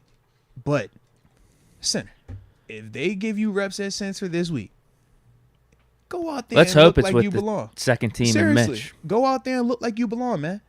That's what I'm hoping for. Like, I don't want Mitch getting hurt. I don't want neither of the I don't want quarterbacks nobody getting hurt. Yeah. But I guess if you had to lean one way, you'd rather Don't be do that, QB3. man. Don't do that, man. QB3 Don't or do that, QB. man. Actually, no. Put Kendrick out there with Tanner. Spencer for both Mitch and Mason. I don't hate it. I do not hate it. Don't we have another backup center? No, we signed a guy and he No. left, or we Yeah, cut him or yeah, something. I yeah. remember it, and undrafted. Was Mhm. his name like Downing or something? Yeah, so I'm trying to think. He was from some Midwest school. Yeah, because right now, it's Cole, Kendrick. You talking about the Ryan McCullum? No. No, because Ryan he's listed as a third. No, it there. wasn't him. Yeah. It wasn't him. He left. He's not on the team anymore. Yeah. I don't remember his exact name. Mm-hmm. I think it was Downing, something like that. Yeah. But so those are the only 3 we got. Yeah. Man, But we're gonna see with Spencer though, man. yeah, I like Yeah. that you brought that up. But I want to see it in stadium because, like we talked about, it's one thing in practice, especially one thing in practice in shirts and shorts. I need it in stadium because that's the difference. Now, could it be a catch-22? We get Spencer at center, and now that gets Kendrick at fullback. I'd be all for that. I'm all for that. That'll reset the clock, huh? That'll change the whole dynamic. No, we're still too close to the week 1 preseason game, but it would get me perked up. I'd be It would okay, make, cool. It would make next week's game even more exciting. Yeah. For him specifically. Yeah, it'd get me like, oh, Yeah. cool. Kendrick's back at fullback. Now, if he makes a big play or he scores a touchdown, okay, the excitement's there, but again, I don't think we're ever going to get back to the high of what it was a couple weeks ago Before when the we saw game, those clips yeah. at training camp. It's never going to get back to That that. game really just put a damper on it like that, bro. Exactly. See, you gotta be careful with that, man. Yeah, you gotta be careful what you put on tape. Once you put it on tape, bro, it's gonna take multiple weeks for it to come off your tape, bro. Absolutely. So 6:15 right now. All right, man, let's do it, man. Get the people calling in? we're gonna get to it. If you're trying to get to it, let's get to it. Yeah, bro. yeah. I thought let's do it that then. was Heck yeah, I thought so too. I'm gonna pull it up real quick, man. We got like Heck you got a hard yeah. stop at 6:30. You go a few minutes over. We got around 15 minutes. Right? We'll let these phone calls be our guide. Trevor Downing was his name. Hype DGO. I know I wasn't crazy on that. Respect. Alrighty. Bro, low key. So we're having the people call in and just give takes on the game, what they need to see, man, what they want need to see, what they want to hot see takes, whatever. in this upcoming game, baby. Dang, I low key was tripping. I was like, yeah, where I put this? Where the phone in bed again? You know, I ain't memorized this one now. Yeah, all right. So the number to dial, the digits to dial, ladies and gents, boys and girls, children of all ages. 412-346-6955. Once again, that is 412-346-6955. And we want to hear your thoughts, what you're expecting to see or what you need to see from the good guys come Saturday night. Phone lines are open. Spice Creation says, why you got to do Tanner like that? I ain't do Tanner like that. That is funny because I was just like, yeah, we don't want anyone to get hurt, but I guess it's going to be someone, Tanner Morgan. I'm innocent, but let's see who we on the hotline with real quick. Deke, talk to me, man. Who we on the hotline with, baby? 828 Style. Uh-oh. 828 Style, man. Let's go, baby. How are you, man? Yo. I'm wonderful, man. How y'all doing? Man, life is great over here, man. We couldn't have drawn this up any better, I'm looking baby. forward to see what you sent in the mail. Heck yeah. Yes, sir. Now, we definitely appreciate you, man, from the heart, baby. But talk to us, man. What are you looking forward to seeing come Saturday night, or what do you need to see from the guys on Saturday night? Okay, this is what I need to see. Defense, one series. Okay. Offense, first quarter. Okay. First quarter, or at least two series. Just to see if they're still doing the same thing that they left off with last week. I could dig that. If I see that, I'm done. They don't need to play no more this preseason. I'm with you. I don't even want to see them out there this game. But yeah, I'm with that. I like that. Especially with we mentioned earlier the short week coming up against Atlanta. Yeah. Now. Yeah, exactly. Now, how do you have any expectations for young Joey Porter Jr. who will be making his Steelers debut out there? I'm with JPJ, man. I want to see him play. But I think I really need to see him play because I want to see if he's bigger than the name. Respect. I need him to prove me that Joey Porter is Joey Porter Sr.'s son. Oh, hey, I feel what you are saying. Don't just be walking with my name if you ain't like that. Oh, exactly. Yeah. I like Don't that. be riding my coattails. Don't do it. Yeah. You can't be JPJ if you ain't got that dog in you. We just gonna call you Joey's son otherwise. You be Joey's son. You wanna be Joey's son, you wanna be JPJ. Yeah. He gonna be 24 to me. Yeah. Make us forget about Ike Taylor too. Hey, seriously, bro. Seriously. Yeah. I like that. I need to see if he got that, really. I really need to see if he got that. No, respect on that, man. We do. We definitely do. Because, I really hated that Trice went down because I wanted to see him too. Yeah. I'm with you on that. Yeah. Unfortunately, we got to wait till next season. But either way, it is good to know that we at least have him in the saddle, though. Yeah. I like that, baby. I like that. Hey, well, as always, 828 Style, we appreciate the heck out of you rocking with us, man. Yes, sir. I appreciate y'all, man. No doubt, baby. No doubt. Try not to miss none of them. Let's get it, baby. Let's get it. Peace. X Concept says, I appreciate that take. It's not a dig. Just show me. Nah, respect on that, man. Respect. All right, And he should be playing a lot. He definitely should. That's And this, real. Yeah, this would be a good match depending on how long Davis, Diggs, or Shakir play. Yeah, right. I'm with you, bro. I'm definitely Should with be a you. good little matchup. All right, phone lines are open. 412-346-6955. Once again, here we go. Somebody calling. Talk to me, baby. Talk to me, baby. Who we on the hotline with now? Bro, Yep. what's up? What's up? This is Deshaun. I'm from Connecticut. What's the word you said? You said Deshaun or Rashad? It's Rashad, but with a J, so Deshaun. Hey, all right. What's the word, Shad? How you good, living, bro. man? What's up? I just want to touch on Kenny real quick. Before I say this, I want to let you guys know I'm a fan of Kenny. I like him, but like, Deke, you know what time it is, Deke? Is this I want to see the TG? deep ball. Are you sure this I wanna isn't see the TG deep calling? ball. I love it. I've been looking at the training camp clips. The Yeah. training camp clips and with the pass for Mason to Calvin Austin last week. I don't think Kenny could throw that far. Everybody, I seen. Wait, you're talking about the Mason say throw that in the Kenny got his preseason arm game? stronger. I'm not seeing. With all due respect, I I'm not love seeing it. it. I need a deep shot. I love it. Yes.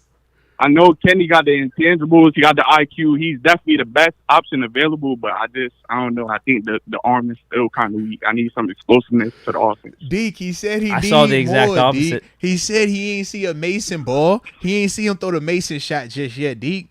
I saw the exact opposite. I saw velocity He's the only improve. QB between Mitch and Mason. They can make that deep shot to Calvin. I don't think Kenny could do it. I think Kenny, you going to He said he was going to be waiting on the pass, Deke. He said he was going to have to slow down and wait for the ball. I'm tired of the That's what he said. He said with all due respect, though. Whoa, so it I'll give counts. him a with all due respect back. You're wrong. I love it, man. Hey, Shy, I like your energy, though, bro. Hey, I don't know. like If I'm your wrong, energy, baby. if I'm wrong, I need to see it. I like your energy. I want to see some a Bengals type offense, and I don't think we could reach that level with Kenny not taking those shots. You know, Bring up a good point. You need to take a shot for me. Brings up a point. He does bring up a point. Yeah. The Bengals do have the explosive, consistent element that we are searching for. We just haven't had the opportunity just yet this season, though, because we only saw them If for we want a guy like GP to break out, if we want a guy like GP to break out, we can't keep throwing him like short passes, back shoulders all the time. We gotta take some shots. Calvin Austin, we gotta take some shots. That's all I'm saying, though. I love Kenny, though.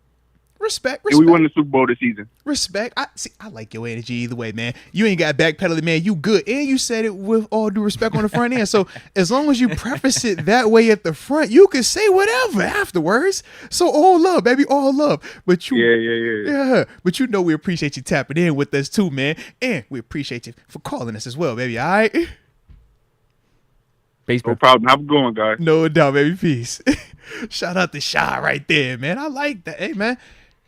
Say, we ain't always got to agree with you when you call in. Just get it off your chest or whatever it is. Yeah, we could have a back and forth. Yeah, absolutely. We could disagree with all We're due not respect. going to fault you for that with all due respect. X-Concept, that was just a bad take, though. I'm sorry. I told him he was wrong. X-Concepts brings up a good point. You knew it was coming, GP though. dropped a bomb in the Bengals game at the end. It was like a Big Ben-like throw deep down the field. You remember that one? He said GP dropped it? Yeah. It was late in the Bengals game. It was a Sideline. dot. Yeah, it was, sideline. yeah, it was a dot. It was I a need good something throw. about. Mm-hmm. It was a good throw. Yeah. Richard was Arbiza funny. says, Deke finna hang up. Don't want to hear from this from anyone but TG. Hey. It was pretty funny, though. I loved it, man. I loved it. All right. We got You ready, though, one bro? more? We got one Man, more, yeah, let's get another call in here real quick. 412-346-6955. Okay. Talk to me, baby. Who we on the hotline with? Oh, this is John Easton. What's up? Oh, what up, John? How you living on your side? I'm doing good, trying to get good at this Madden 24. It's like a whole new process every year. You got to learn the game every year.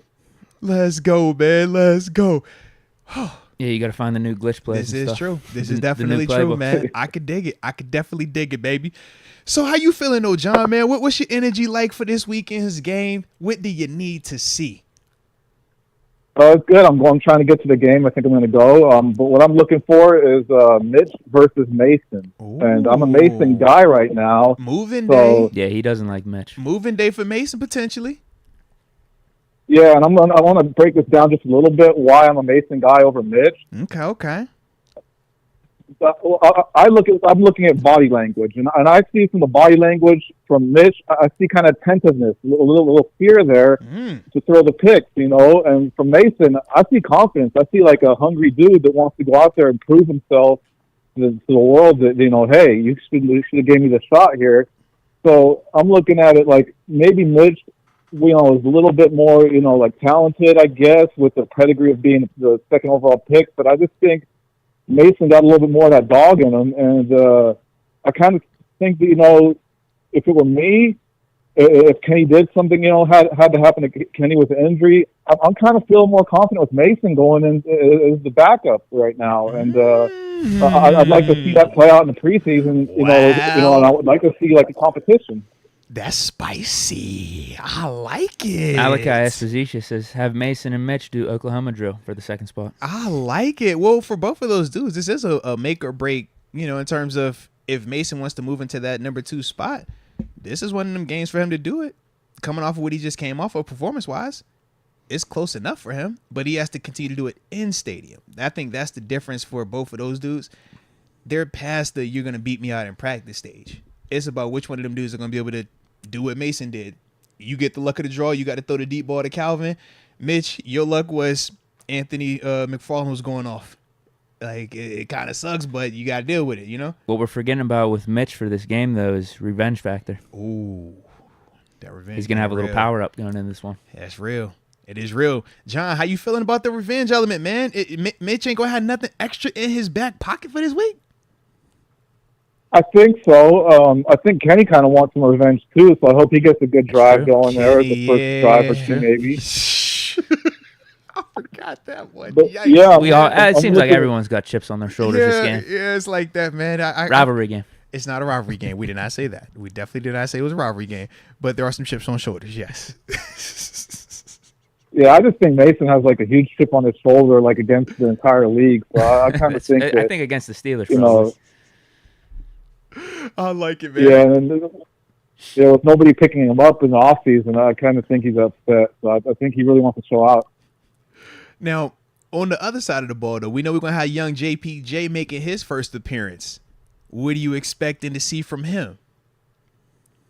I'm expecting to see good things. I don't know how much we're going to see of him, but I'm expecting to see some good things.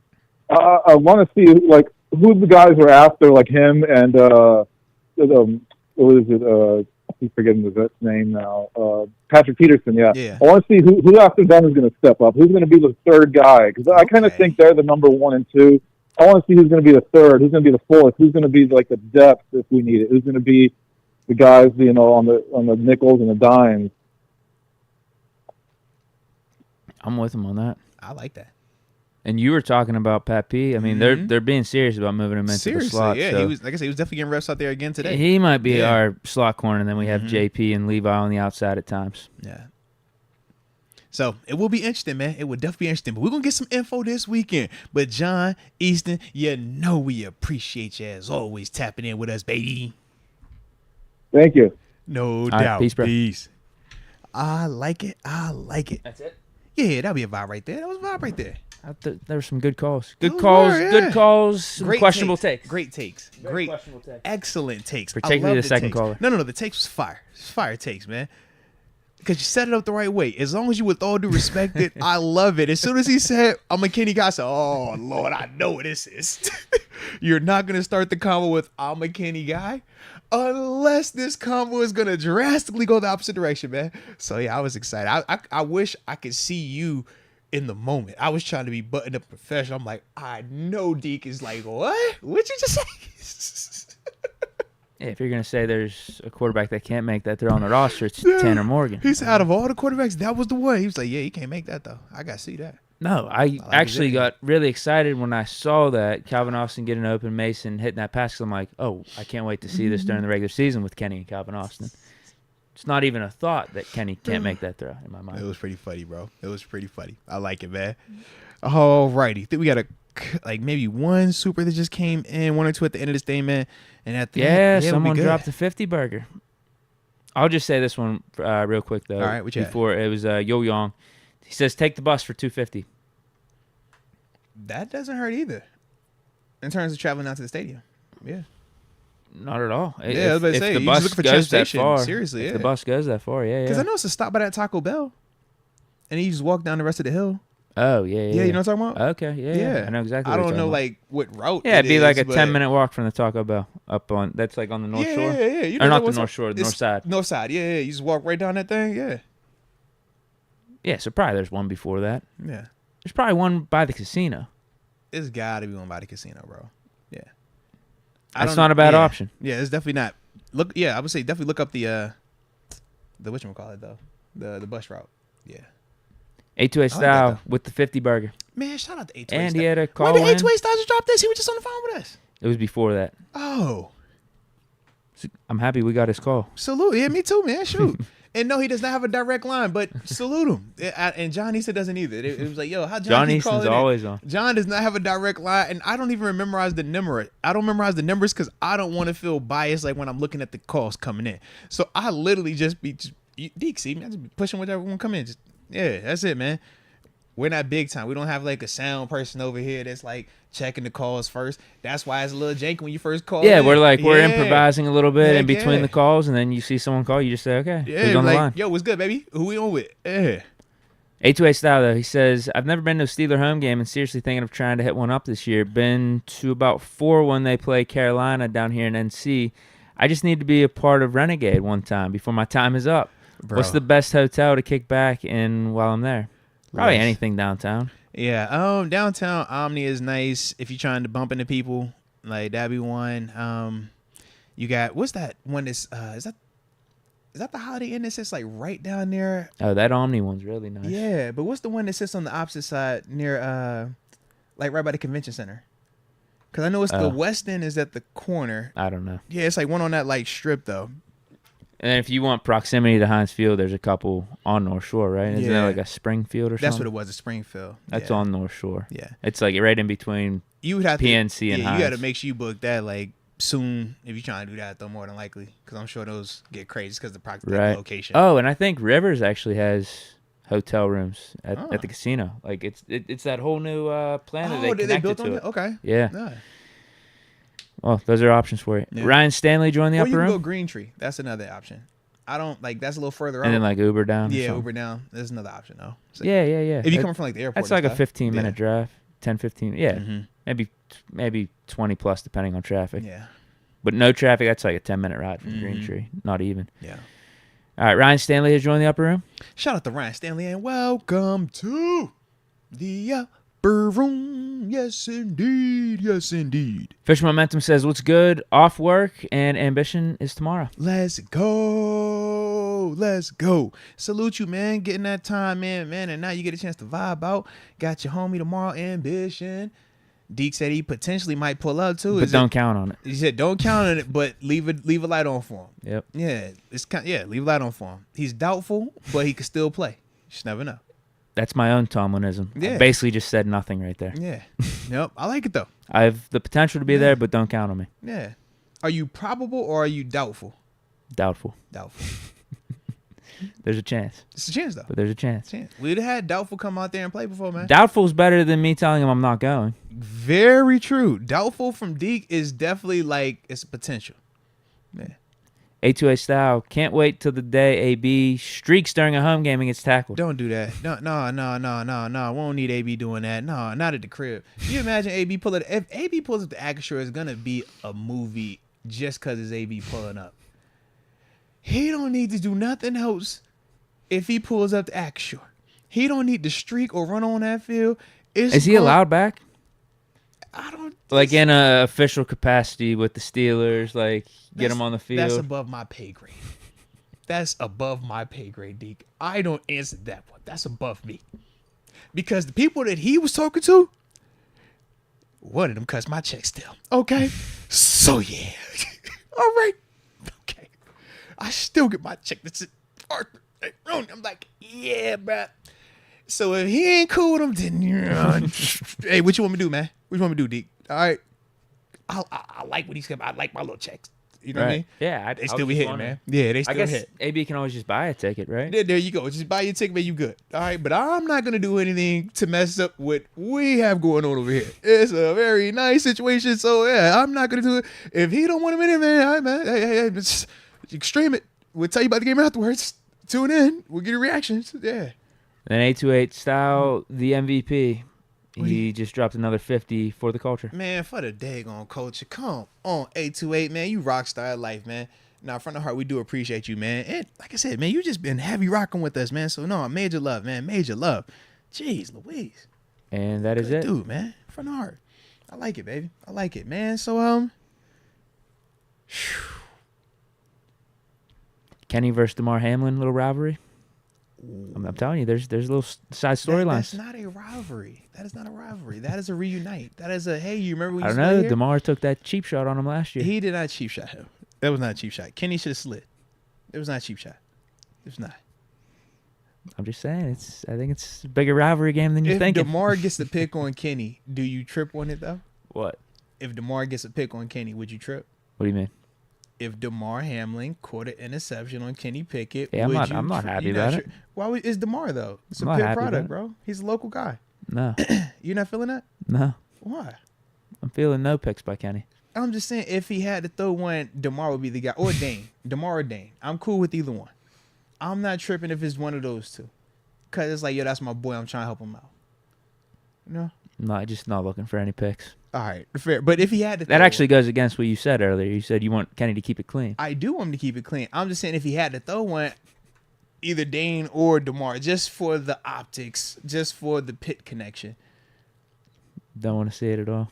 Real questions: you think he would sign the football for one of them dudes if they caught the pick? Preseason game. I don't know. Just wondering. Yeah. Who's done that before?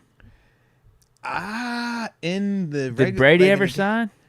I swear there's a Brady story about that, right? I remember something along the line. I don't remember all the details of it though. I just remember like we had a situation in practice where we had a dude catch a pick on 7. And he tried and he was like, nah, this ain't the vibe for this. But then 7 low key did actually sign it too. And it was funny, yeah. But like in the moment we like, whoa, bro, you playing now. Because it's certain coaches you play with, certain ones you don't play with. It's like, yo, you don't play with 7 like that. Yeah. Okay. Mm-hmm. So 7 signed it. I think Brady signed one before. Yeah. Like 7 definitely did, but I remember when the dude initially caught the pick and ran over there, we was all like, bro, like, I'm just wondering. Yeah, it's fun, but you gotta chill. Yeah, Kenny signed, maybe because it's preseason. Yeah. It's like lighter. Yeah. You know what I mean? But regular season, I don't think. I don't think so either. I don't think because like, yeah, it's kind of disrespectful, but it is kind of flattering because it's like, yo, I'm hyped that it's you. But at the same time, it's like, bro, don't bring that back over here because you ain't even supposed to have it in the first place, man. Yeah. Right. Yeah. So you know. Yeah, it's a bad situation for the quarterback. It's lose-lose because you don't want to sign the ball you just threw an interception with, but then you also you don't want to be like too cool for that. You don't want to be like get the F out of here. Like you want to actually because now have some sense of humor a little bit. Oh, he got him. Oh, he's hot now. It's lose-lose. Yep. Can't win. Dippin' Dots 21 just gave us some support as well. Shout out to Dippin' Dots, man. Let's go, Dippin' Dots from the heart. We appreciate you, man. Honestly, we appreciate all the other tapping with us, man. It truly does mean a lot to us, man. Yeah. I think that's it. Officially. I like it. Dang, Peabody said DeMar Hamlin can get this work too. I'm glad he's back too, but he can still get this work though. Maybe. That's crazy. That's second caller. He said, yo, I'm glad he's back. But he gonna get this work. Yeah. Maybe we send Calvin Austin on the streak on DeMar Hamlin's side. I know that's foul. Kenny throws up that bomb. That is crazy. Yeah, I like that. That is crazy. Little revenge throw on the cheap shot DeMar took on Kenny last year. That's what we doing now. Yeah. And he gets to show the second caller. He could throw it that far. Is a feel-good story. Why are you trying to make this into we need to get him story? Like, chill out. He brought it up. Peabody brought it up. Jeez. Yeah, Peabody, what's up with that, man? Peabody brought it up, and I'm just giving you kind of what he's thinking there, man. Like how it could be visualized. I just how it could actually play out. This over here, man. I see what he's saying. Yeah. Willie, that Steelers guy, called me Arthur the Buffalo Moats. Steve Lopez, I should wear a Bills jersey. Like, this is rough, man. Dang. Beak versus beak. Ooh. We ain't there yet, man. Y'all gotta stop, man. See, they trying to create tension. They trying to create rivalry between Pittsburgh and Buffalo. There's no tension. There's no rivalry. There's no Deke and beat. Like 3 or 4 no. I don't know what you're talking about, man. There's none of that. And in fact, we can go the opposite way, man. You're gonna get a chance to reunite teammates. Tomlin versus McDermott. Those teammates. We're reuniting teammates. McDermott, Tomlin, William and Murray, Dane, DeMar, Kenny. See, it's perfect, man. This is beautiful. Levi Wallace. With his guys, Trey White and company, right? You see what I'm saying? You see where we at right here, man. Let me think. Who else? Your boy Matakevich. Red. Shout out to Dirty Red. Come on, it's a homecoming. He just got off the pup list too, man. He was a little banged up there. But he fresh off the pup list. So we got our version of Tanner Morgan now. All right. We got Dirty Red. So it's Dirty Red, you know what I'm saying? It's all good, man. I think they both were 44 too. So it's perfect. Yeah. You talking about Tanner Muse? Yeah, excuse me, Tanner Muse. You said Tanner Morgan. I was like, where was Tanner Morgan recently? Was he a redhead, but then went bald? No, I meant Tanner Muse. Yeah, definitely meant Tanner Muse. Absolutely. Mitch gets to see his former quarterback. This guy Josh. Come on, man. No, I think he wants to carve up that defense. I think that's what he's going for. I mean, that's probably his desire. I could understand him having that desire. I could definitely understand that. Yeah. Just saying, man, it's a lot of positive connections, though, at the end of the day. It's a lot of positive connections. Okay. So all is well. All right, is that all we got then? I believe so, man. And this has been a heck of a day today, bro. A vibe as usual. So with that being the case, Arthur Buffaloes. Come on, man. We going buffalo hunting. Why y'all gotta do that, man? This is just crazy. Where's the love? One band, one sound. Remember the shield, all right? Remember the shield. So with that being the case, though, man, hope each and everybody enjoys themselves the rest of the day. If y'all watching the game tonight, enjoy. If y'all coming to the game this weekend, man, have fun, stay safe. If you see one of us out there, man, say what up. All right? Just don't hurt us because we're nice and friendly and kind. All right? And if you're going to say something mean, just say with all due respect on the front end, and you're good, all right? But with that being the case, man, we'll holler with y'all. And until next time, baby. Peace.